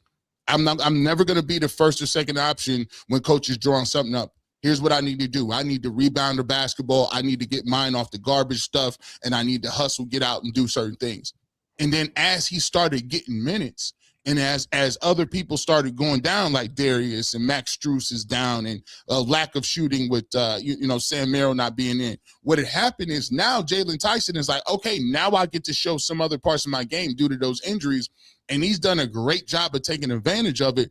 And when he's getting those shots, and now to your point, they're calling plays in crunch time where he's doing the small pick and roll. They're giving him the ball where he got the green light to pull up and shoot. So it just goes to show you your true skill set ain't what's going to really get you into the game and keep you there. It's about what you can do prior to that to give you more minutes to show what you can actually do. And I think he's a good example for young players when they come in the league of how you got to move in order to get your foot in the door. And one thing on that, and Donovan spoke to this last night, when they drafted Jaylon, that was the last first-round pick the Cavs controlled without any swaps, without any trades, until 2031. So it was a pick they kind of had to hit on, right? And when they got Jaylon in here, Don said last night that he took Jaylon under his wing immediately. He said, I got to make this kid an NBA player. And those two are like brothers. Like, they're almost inseparable in the locker room. They did their post-game media together last night. When Jaylon post-game was asked about making the Rising Stars Challenge, he took the humble approach, and Don looked at him and said, stop being humble. Tell him what you really think. And Jaylon was like, all right. Don paid his technical foul the other night, by the way, and said he's going to pay for the one. Like those two have become like this. That's part of the reason their pick and roll has been so successful. They work on it after practice every day. And if you're a young player drafted outside the lottery, right, and you got the best player on the team who takes you under the wing immediately and says, you're coming with me. And Dustin, I would love for you to speak on this from your perspective on the NFL side. That builds so much confidence in a young player. And Jaylon he was confident to begin with. The difference between last year and this year in his confidence, and even from when I talked to him in our sit down 8 games into now 48 games in, the confidence has grown exponentially. And the results speak for themselves. So Dustin, I don't know if that happened to you per se, but I'm sure you've seen a situation like that where an older player, one of the better guys on the roster, has taken a guy under his wing, and how much that confidence can turn into positive results on the field. I mean, it happened for me from day one at Ohio State with Mike Doss. You know, having a guy who's an All-American, who's accomplished everything, who is the number one vocal leader on the team, basically wrap his arms around you and kind of give you it's like, imagine being the kid that gets bullied in school, and all of a sudden the most popular kid in school becomes your best friend. And that amount of confidence it gives you, you can't describe it, you know? And I had that with guys in my career. The most probably influential one was Mike when I was at Ohio State, because I was a freshman and they moved me to corner, and I was scared to death. I was scared of my own shadow to play that position. I never played it in my life. I got to go guard these receivers who are these freak athletes. And that's crazy. You know, I didn't even believe in myself, you know, and Doss is like, nah, man, you're a better athlete than these guys. And so like, I needed that. And I don't know that Tyson needs it, but it certainly doesn't hurt. No. But what do you think his ceiling is as a player? Is he a guy who's going to be an elite role guy on a really good team? Do you think he could be one of the guys in the foundation that you build around? Is it too early to even put a ceiling on a player like Jaylon? I think I'd be disingenuous if I really thought I had a great feel for how high his ceiling is, honestly. But I mean, he's a guy who works hard and plays hard. And when you have, that's something you can't teach, right? Like we talk about, does this guy have a dog in him? Well, I think you either have that or you don't. And some guys don't. And we've seen that with the Cavs. We've seen it with Jared Allen, to some degree with Mobley. And this guy does. I think that's obvious. So whatever his perceived ceiling was coming into the NBA is probably higher because the guy's out working people. And going back to my stat, maybe you think it's a useless stat, but I double checked and I looked at, I was able to just look at guards that average more than 2 offensive rebounds a game. There's only 6 guards in the entire league averaging more than 2 offensive rebounds a game. And I believe all the other guys are taller than him, Mike. You tell me, but the guys ahead of him, Amon Thompson from Houston, Taller. Ausar Thompson from Detroit, Taller. Dyson Daniels from Atlanta. He's 6'5", he's about the same size. Okay, Scotty Barnes. Definitely taller and not a guard. Oh, okay. They list him here as a guard. And Justin Champagne. Very bad pronunciation of his name, but yeah, he's a little bigger. Well, how do you say it? It's Oh, now I'm scared to Now say you it. don't know it. It's not Champagne though. All right. Well, the guy in San Antonio, right? No, he's on. It says Washington. Am I thinking of someone else? Justin, he's undrafted from Pitt. Who am I? Who's the guy in San Antonio? Who's the guy I'm thinking of on San Antonio? The guy's well, I'm looking that up. G, what do you think his ceiling is? never played in San Antonio. So I like to bring my saying like I gotta have a unique. I think he is a higher version of Josh Hart, but a lower version of Brandon Roy. So if to get to where the lower version of Brandon Roy is, he needs to be able to create a little more off the dribble. He needs to be able to be like, pull up off the dribble, be more of a creator that gets his own shot. I mean, Brandon Roy, if you go back and look, Brandon Roy was cold-blooded. I mean, he got it at the elbow. He got it at the nail, the paint. He could do a lot of things. He just injuries. And Josh Hart is a physical guy. He has less of a package offensively, but he can knock down shots if he's open. So to me, I think he's somewhere a hybrid between those two players. I think if the problem I think with him is he's one of those players that because he plays with other good players, he's never going to be the number one option. So his numbers is going to be capped a little bit. But if he was to play on another good team, I think he plays the game in the right way. So he still wouldn't have that many points. He would have more assists. He would have more rebounds, but I don't think he would be a high volume shooter. So I think somewhere, if he's going to cap out, I would like him to cap out about 17.5 points. Maybe if he got you 5-6 assists and somewhere around, if you got 7-8 rebounds, that is a JV triple-double. And I'll take the JV triple-double if he's not my first option. If he's your third option doing that, you're going to win a lot of games. Entering this season, I didn't think Jaylon Tyson ever had a chance to be an all-star. I think he's a chance to make an all-star team throughout his NBA career. Wow. And that's how high I think his ceiling has become. And I actually feel, I don't want to say confident he'll make it, but I feel confident he'll get into the conversation of guys who are perennially in that discussion for the last couple all-star spots. And Bull, do you know why I never heard of Justin By the way, it's Champagny. That's his name. Yeah. Because he has a twin brother, Julian Champagny, who's on the Spurs. That's what I was thinking. I did not know he had a twin brother. And who brother. pays attention to Washington? And it's so bad. Yeah. Oh, I had no idea that they. I knew the names, Bull. I knew the names. Champagny. The Champagny twins. I didn't know, but Justin is on San Antonio. Julian's a very good player, averaging 12 points, 6 rebounds, 1.5 assists for San Antonio. One of the guys that comes off the bench to him. So you learn something. Oh, I've had him in parlays before. Hold on. Let me throw this. Could he be a better offensive version than, this is kind of blasphemous, than Draymond Green? I mean, Draymond is he's a better shooter than Draymond ever was already. Draymond's an elite passer. Draymond's legitimately an elite passer. I don't know if Tyson will ever have that kind of vision. Draymond, I think, is actually underrated offensively, but Jaylon has a better offensive bag than Draymond ever did. I don't think they're comparable as players, though. I'm not sure that's a great 1v1. Right, but because, I mean, Draymond can guard. I mean, he guards a lot of positions, bro. Draymond's the best defensive player in the league, or was the best defensive player in the league for basically a decade, and the hub and the best passing combo big we've ever seen outside of LeBron. So weird comparison, but Jalen's offensive skill set is better than Draymond's today. All right, guys, we got one last topic to get to. Follow us on social media. Hit the like button, hit the subscribe button. We're trying to get to 100,000 subscribers this year. We're at 82,000. So just 18,000 more to go. Help us get there. Hit the like button, hit the subscribe button. Tell your friends. Help make UCSS the biggest show it possibly can be. Let's talk football to wrap it up here. Dustin, yesterday, Daniel Jeremiah, I think a friend of yours actually, put out his first mock draft, 1.0 for the upcoming season. And in that mock draft, he had an interesting selection for the Cleveland Browns. According to Daniel Jeremiah, with the 6th pick in the draft, he had the Browns taking David Bailey, the edge rusher out of Texas Tech, who he has as the top-ranked edge in the entire class. And then at 24, he had them taking Caden Proctor, the gigantic athletic offensive tackle out of Alabama. In this scenario, with the number 6 pick in the draft, if the Browns take a defensive player, particularly an edge, Dustin, your reaction would be what?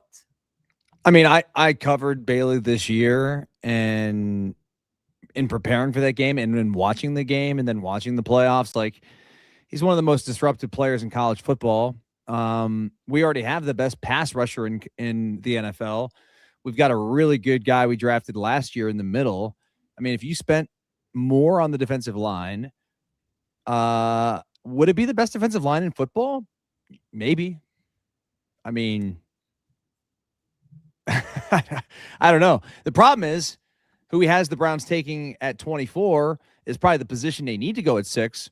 But I can't. You put David Bailey on this Browns team. It's hard to say no to really talented football players, because that guy's going to be a star in this league for a long time.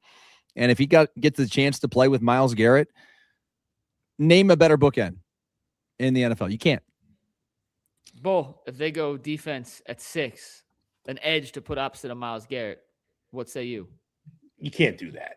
I'm somebody that almost always, except for quarterback, believes you take the best player available. There's such a differential between defense and offense. I guess if you felt like this guy was so good, so much better than anyone else, he's going to be an absolute superstar. And if it turns out to be true, I guess I could live with it. But Adam, can I interject for 1 second? Yeah. Just think about this for a minute. Yeah. Okay. You sort of have to think about it from a perspective. Okay, the Browns are the ones that are making this pick. Yeah. And so I'm with you. Like, they probably need a starting left tackle more than they need a secondary defensive end. Yeah. But I don't know that I trust them to find the best offensive tackle. Yeah, I don't know that I know, but I'm saying, yeah. I know David Bailey is going to be an all-pro. I'd go to the bank on that. I would rather them trade out of that spot. I just feel like, again, if he's just so much better than anybody else, I just think and in the long run, you never know, right? Because it's better to have another great defender than another bust offensive lineman or a wide receiver who's just mediocre. I get it. But, man, you draft a defensive player there, you better be 100% right. He better be the next superstar at the position. Because, I don't want them to draft a player. Like, if they don't think any of the offensive linemen or wide receivers are that good, I don't want them to draft. I'd rather them trade, though. And if he's that good and somebody's willing to trade up, then let somebody else take him and get more ammunition for later. Hey, by the way, David Bailey, Stanford graduate. Yeah. He's super good. Like, Dustin is correct. Go watch him play against Oregon. Go watch him play against Utah. I mean, he dominated. Listen, Watch him play against BYU. Watch him play against anybody. The game I did, I think he had 3 sacks. 14 and a half sacks in college is ridiculous. That's crazy production. And it's just not the production. He's not just laying on piles or getting easy sacks. This guy is running guys down.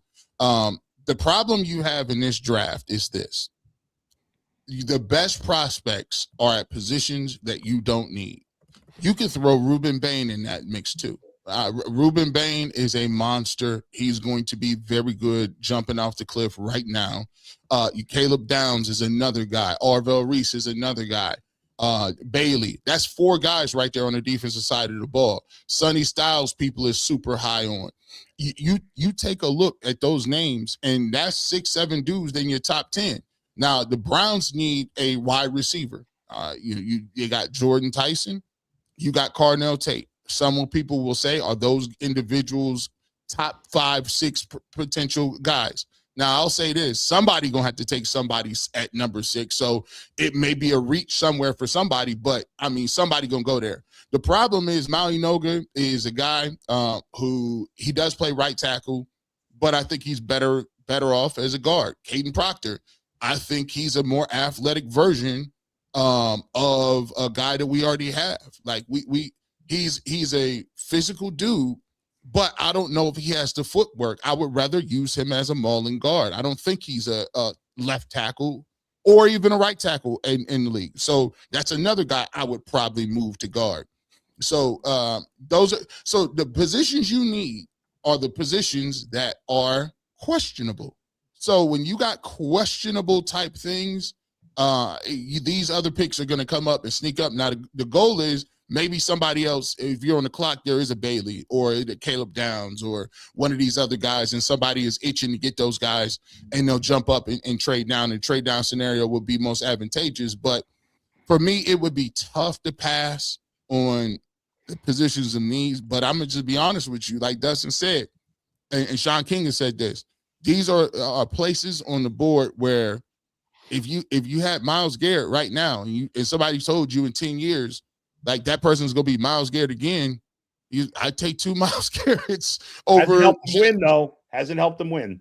Not his fault, but it's better than a reach at a position where a tackle may not be the dude. I would go. He's not gonna be Myles Garrett. Come on, I mean, let's not get carried away. I mean, if he was gonna be Myles Garrett, he'd be the number 1 pick in this draft. Yeah, the number 2 pick at worst. Quarterback. Yeah. By the way, the Bills made it official on their Joe Brady hiring. Okay. Did you hear also, Mike, did you hear Kevin Stefanski was just asked about Baker Mayfield in his press conference? I saw a tweet. I didn't see an answer yet, so we'll talk about that in a second. He took the high road. I'll read you the quote. He said, I love rivalries. I would not get into any specifics of those type of things other than to say I have a ton of respect for Baker as a player and a person. As usual, Stefanski takes the high road. If the back to the mock draft thing real quick. Yeah. We just sat through a year where they traded back from 2 to 5, took Mason Graham, ignored the offense essentially completely, came into the season with no offensive line, the worst group of weapons in football. And G, to your point, it's hard to find elite weapons in free agency. It's hard. The best weapons very, very, very rarely hit free agency. If Jim Schwartz gets the job, you know he's a defensive-minded guy. And to your point earlier, David Bailey became connected to the Browns the same day that, and I don't think they have anything tied together.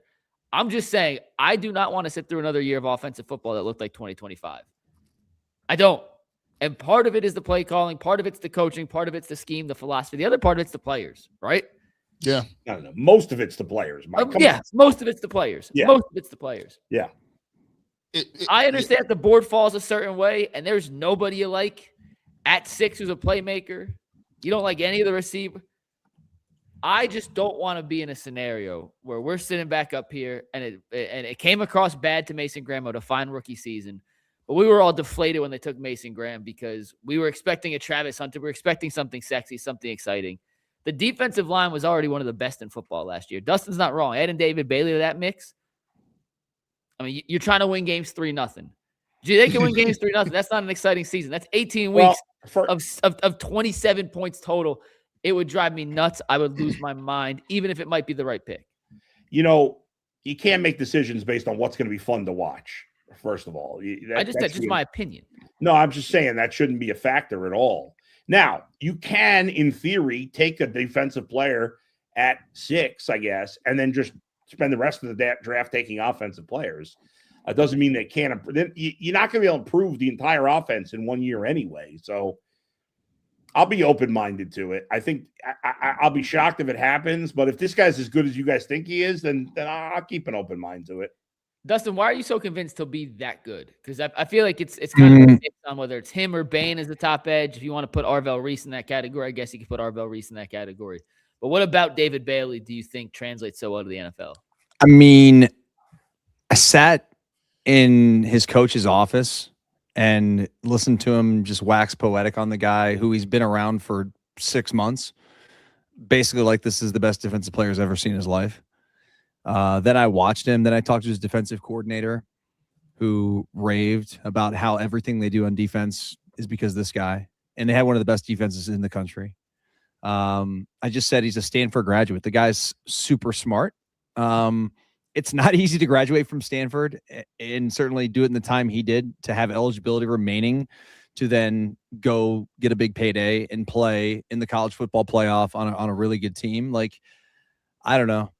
I think that like when it comes to pass rushers, for the most part, those guys who are dominant in college typically end up having pretty solid NFL careers, as opposed to like an offensive lineman. I think it's tougher to identify who the best tackles are in this draft, as opposed to a guy who plays a position where it's pretty much all about like get off, speed, burst, leverage, and ability. Like you see all those things, right? I mean, there's more measurables, more things to measure for that player to play as defensive end than an offensive tackle. And I just, with all those things being said, like I said, I'd be shocked if the guy doesn't play a decade plus and go to, be a multiple time All-Pro. Yeah. And the fact that you put him, speaking as a person who played defensive line, here's what y'all gonna notice. Watch the way Mason Graham come back.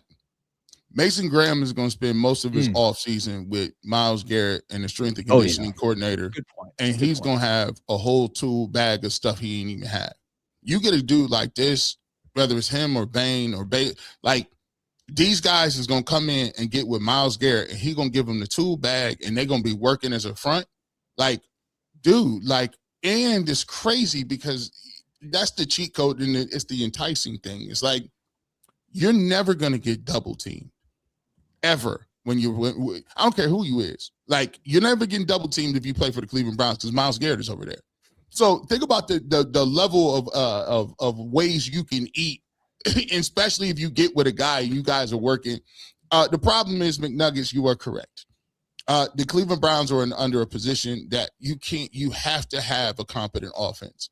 And if the tackle ain't there, I gotta go with the best available receiver, whether it's Carnell Tate or it's Jordan Tyson. And that gives me a floor that I can at least operate to give my quarterback an opportunity to at least be somewhat successful, right, in this upcoming season. So I don't know if it's trade back scenarios available, but I still would push towards going offensively. Bull. Before we get to super chats, yes, fill us in on some other things that Kevin Stefanski said. So I could see you're monitoring that as we speak. No, I was actually looking at something else that I'm going to talk about at super chats, not that. Okay. All right. Well, any other final thoughts? Are you guys ready to get the super chats? We got 18 of them. Super chats. Oh, man. Let's get it. All right. First one. Our first super chat comes from James Mace, who says, Tyvis, I'm trying to lose 25 pounds before summer. What's some advice from a former athlete? So Dustin and G, Tyvis isn't here. So what advice you got for our guy, James Mace? Walking. Walking is kind of tough right now, but that's how I lost weight, walking. I'm ready to get back at it. I got a little, treadmill downstairs, but I just try to walk every evening and just make it a part of the routine. And I do intermittent fasting too. So during those days, I don't eat. I eat like once a day. So, worked for me. I intermittent fast. I think that's helpful. It's hard. My schedule sort of makes it easy because I'm busy during times where I want to eat. Mm-hmm. Like I play tennis when it's supposed to be breakfast time. I'm on this show when it's time to be lunchtime.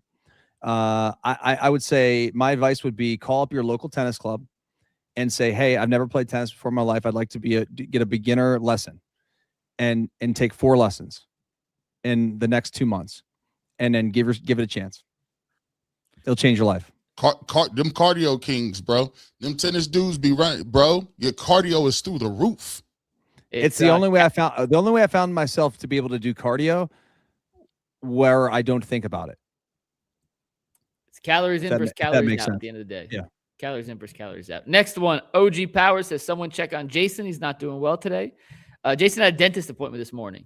So he's not I can't doing confirm he's alive. He was at the dentist this morning. So Brad Shack says, Shedeur making the Pro Bowl the same as Huntley making it in 2023 as a replacement. That is why Pro Bowl replacements are not Pro Bowlers. Only the initial list should count. Agreed. Original Video said, I'm barbecuing some burgers and dogs today to celebrate 12's Pro Bowl season. Chili dogs and burgers for everyone. Doesn't matter who the coach is. Draft 3 receivers and an offensive line. 12 will handle the rest. Am I getting invited to that barbecue? No. I hope so. Is that an imaginary barbecue? Like, that's crazy. If you're outside barbecuing today. Well, you like hot dogs? Not really. See? Are you a brat person or sausage? I prefer, I mean, I'll eat a hot dog at the ballpark or something, but I prefer brats or sausages, but I don't really eat a lot of that type of stuff. I'd rather have a burger. Oh, okay. You're a burger guy. Okay.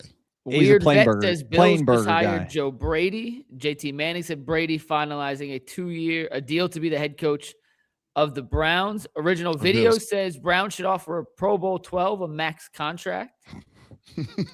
Is there a such thing as a max contract in No. football? It keeps going up and up and up and up. Right. And up. Give me the max. Weird Vet says this is why Jay and Jason ate on today. No. Sprout 216 says Darren's got that Back to the Future sports book for these I think vets. he does, man. Listen. But if he did, he's By the way, guys, I watched your first hour. Okay, that's how dedicated I am to this show. Yeah. And I saw the parlay that our boy put up with the hat trick. Right? Yeah. How this guy must put in for a hat trick on that guy every night. Maybe. Because they played 36 games. He has like 6 goals on the year. Yeah, that's weird. I don't know. Somebody needs to talk to Darren and figure this out because I also agree with Bull. How's it not like plus 8,000? It was plus 7,000. Right. That's Like, why was it nothing. only plus whatever it was? And he put $25. I'm thinking that's supposed to be $2,000 on a hat I trick. would have thought he I'm not would trying to be a hater. $1 for that. I'm not trying to be a hater. Either the guy has the Farmer's Almanac from Back to the Future, or he's like me and bets 100,000 parlays every day. Yeah, probably that's it. He's not sending us the losers, Darren. Is he Shout out breaking to even? Darren. Do you believe does Darren's well? breaking even? Do I believe what? No, I hope he's no, making money. not. I mean, maybe he is. I don't know. I don't want to be critical of the guy, but I know what my net loss is. All right, Hey, next shout out one. to Darren. Q Dog says Bull is cooking. Franchise quarterbacks have power. I'm a Cowboys fan. Dak wanted Schottenheimer. Rams like Shedeur prior to Stafford's health. Facts. Just saying. Shedeur and Stafford both spelled wrong. I don't know that there was actually a fact in there.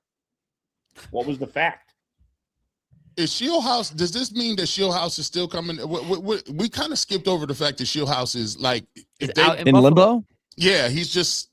I mean, out don't the Browns just turn in the envelope and say Scheelhaase is the coach now? Unless Or maybe he doesn't Jimmy wanna wants come. Schwartz, and then it's going to be Schwartz. Okay. Yeah.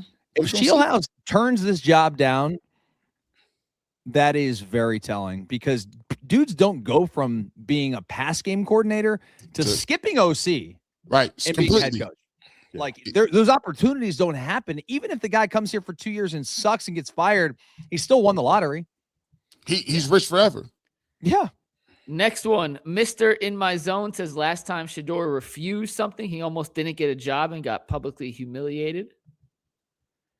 M. Bynes says the NFL wasn't going to make the mistake the WNBA made by leaving Caitlin Clark off the team. Give the people what they want. We know what it is. Yeah, Yeah, I don't. yeah. I actually have That- zero problem with him being there as long as we're honest. I don't about either. why he's there. I don't have a problem with him being Yeah. there. It's the fact that they're acting like he's not they. I don't even know who they is, but people are acting like he deserved it or he's Right. getting voted in because of his play. No, he's in because he's popular. Yes, that's all I'm saying. And that's okay. Fine. Yeah. That's okay.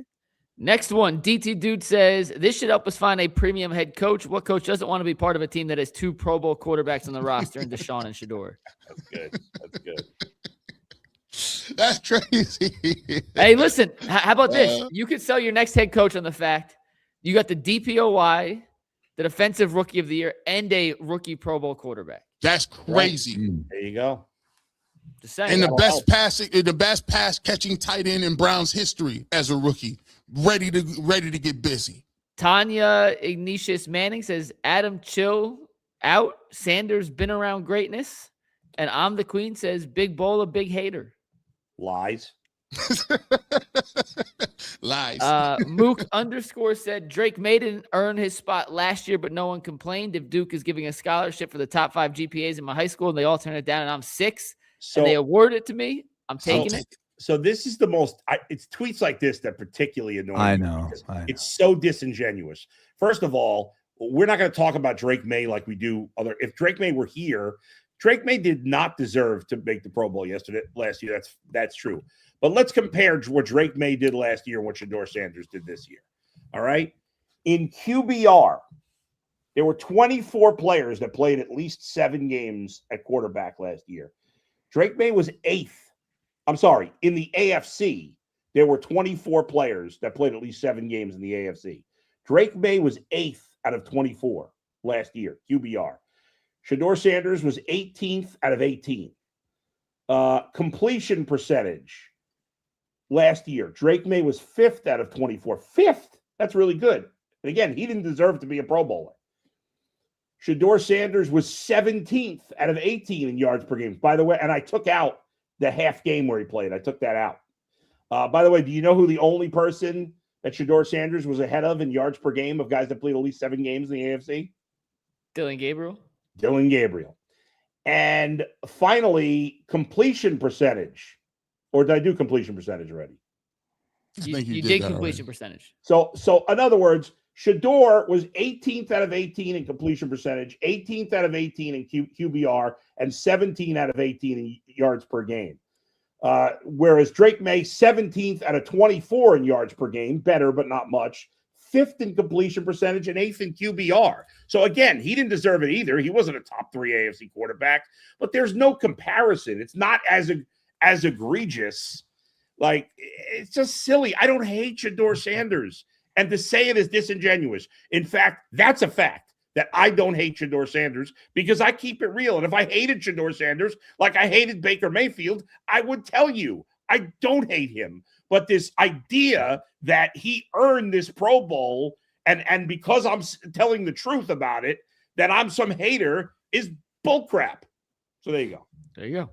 Kevin Miller says Jaylon Tyson is what we wanted Okoro to be. I assume that's what referring to. Yeah, Okoro, yeah. Man, Lynn Bowman says, I really like this format. The split screen works. I like it too. I do too, Steve Becker. I like it, man. The only bad part of this is that Director Steve would lose his job. Yeah. And then lastly, Gavin Day says thoughts on Dable to the Titans. Diabolical. He's not going to the Titans for sure. Yeah, he's officially going to Titans as the OC. I did not. I saw that was not set in stone. I just saw a Schefter tweet that if they hired Joe Brady, Dayball is joining there. I got one other super chat that came via text form. Okay.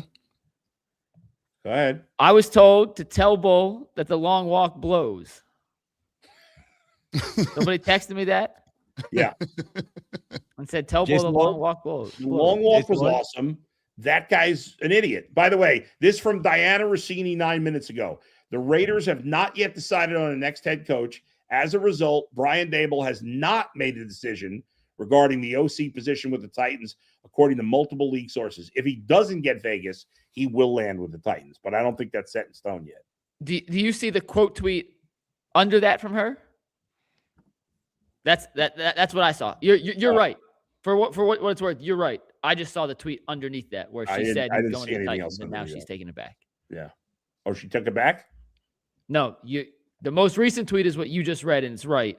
But that came after. Okay. We got 2 more super chats real quick. Afro Thunder said, "Stop hating on Pro Bowler Shedeur Sanders." And the Real Night King GOT said, "New Cleveland Bowl. Where the facts at though?"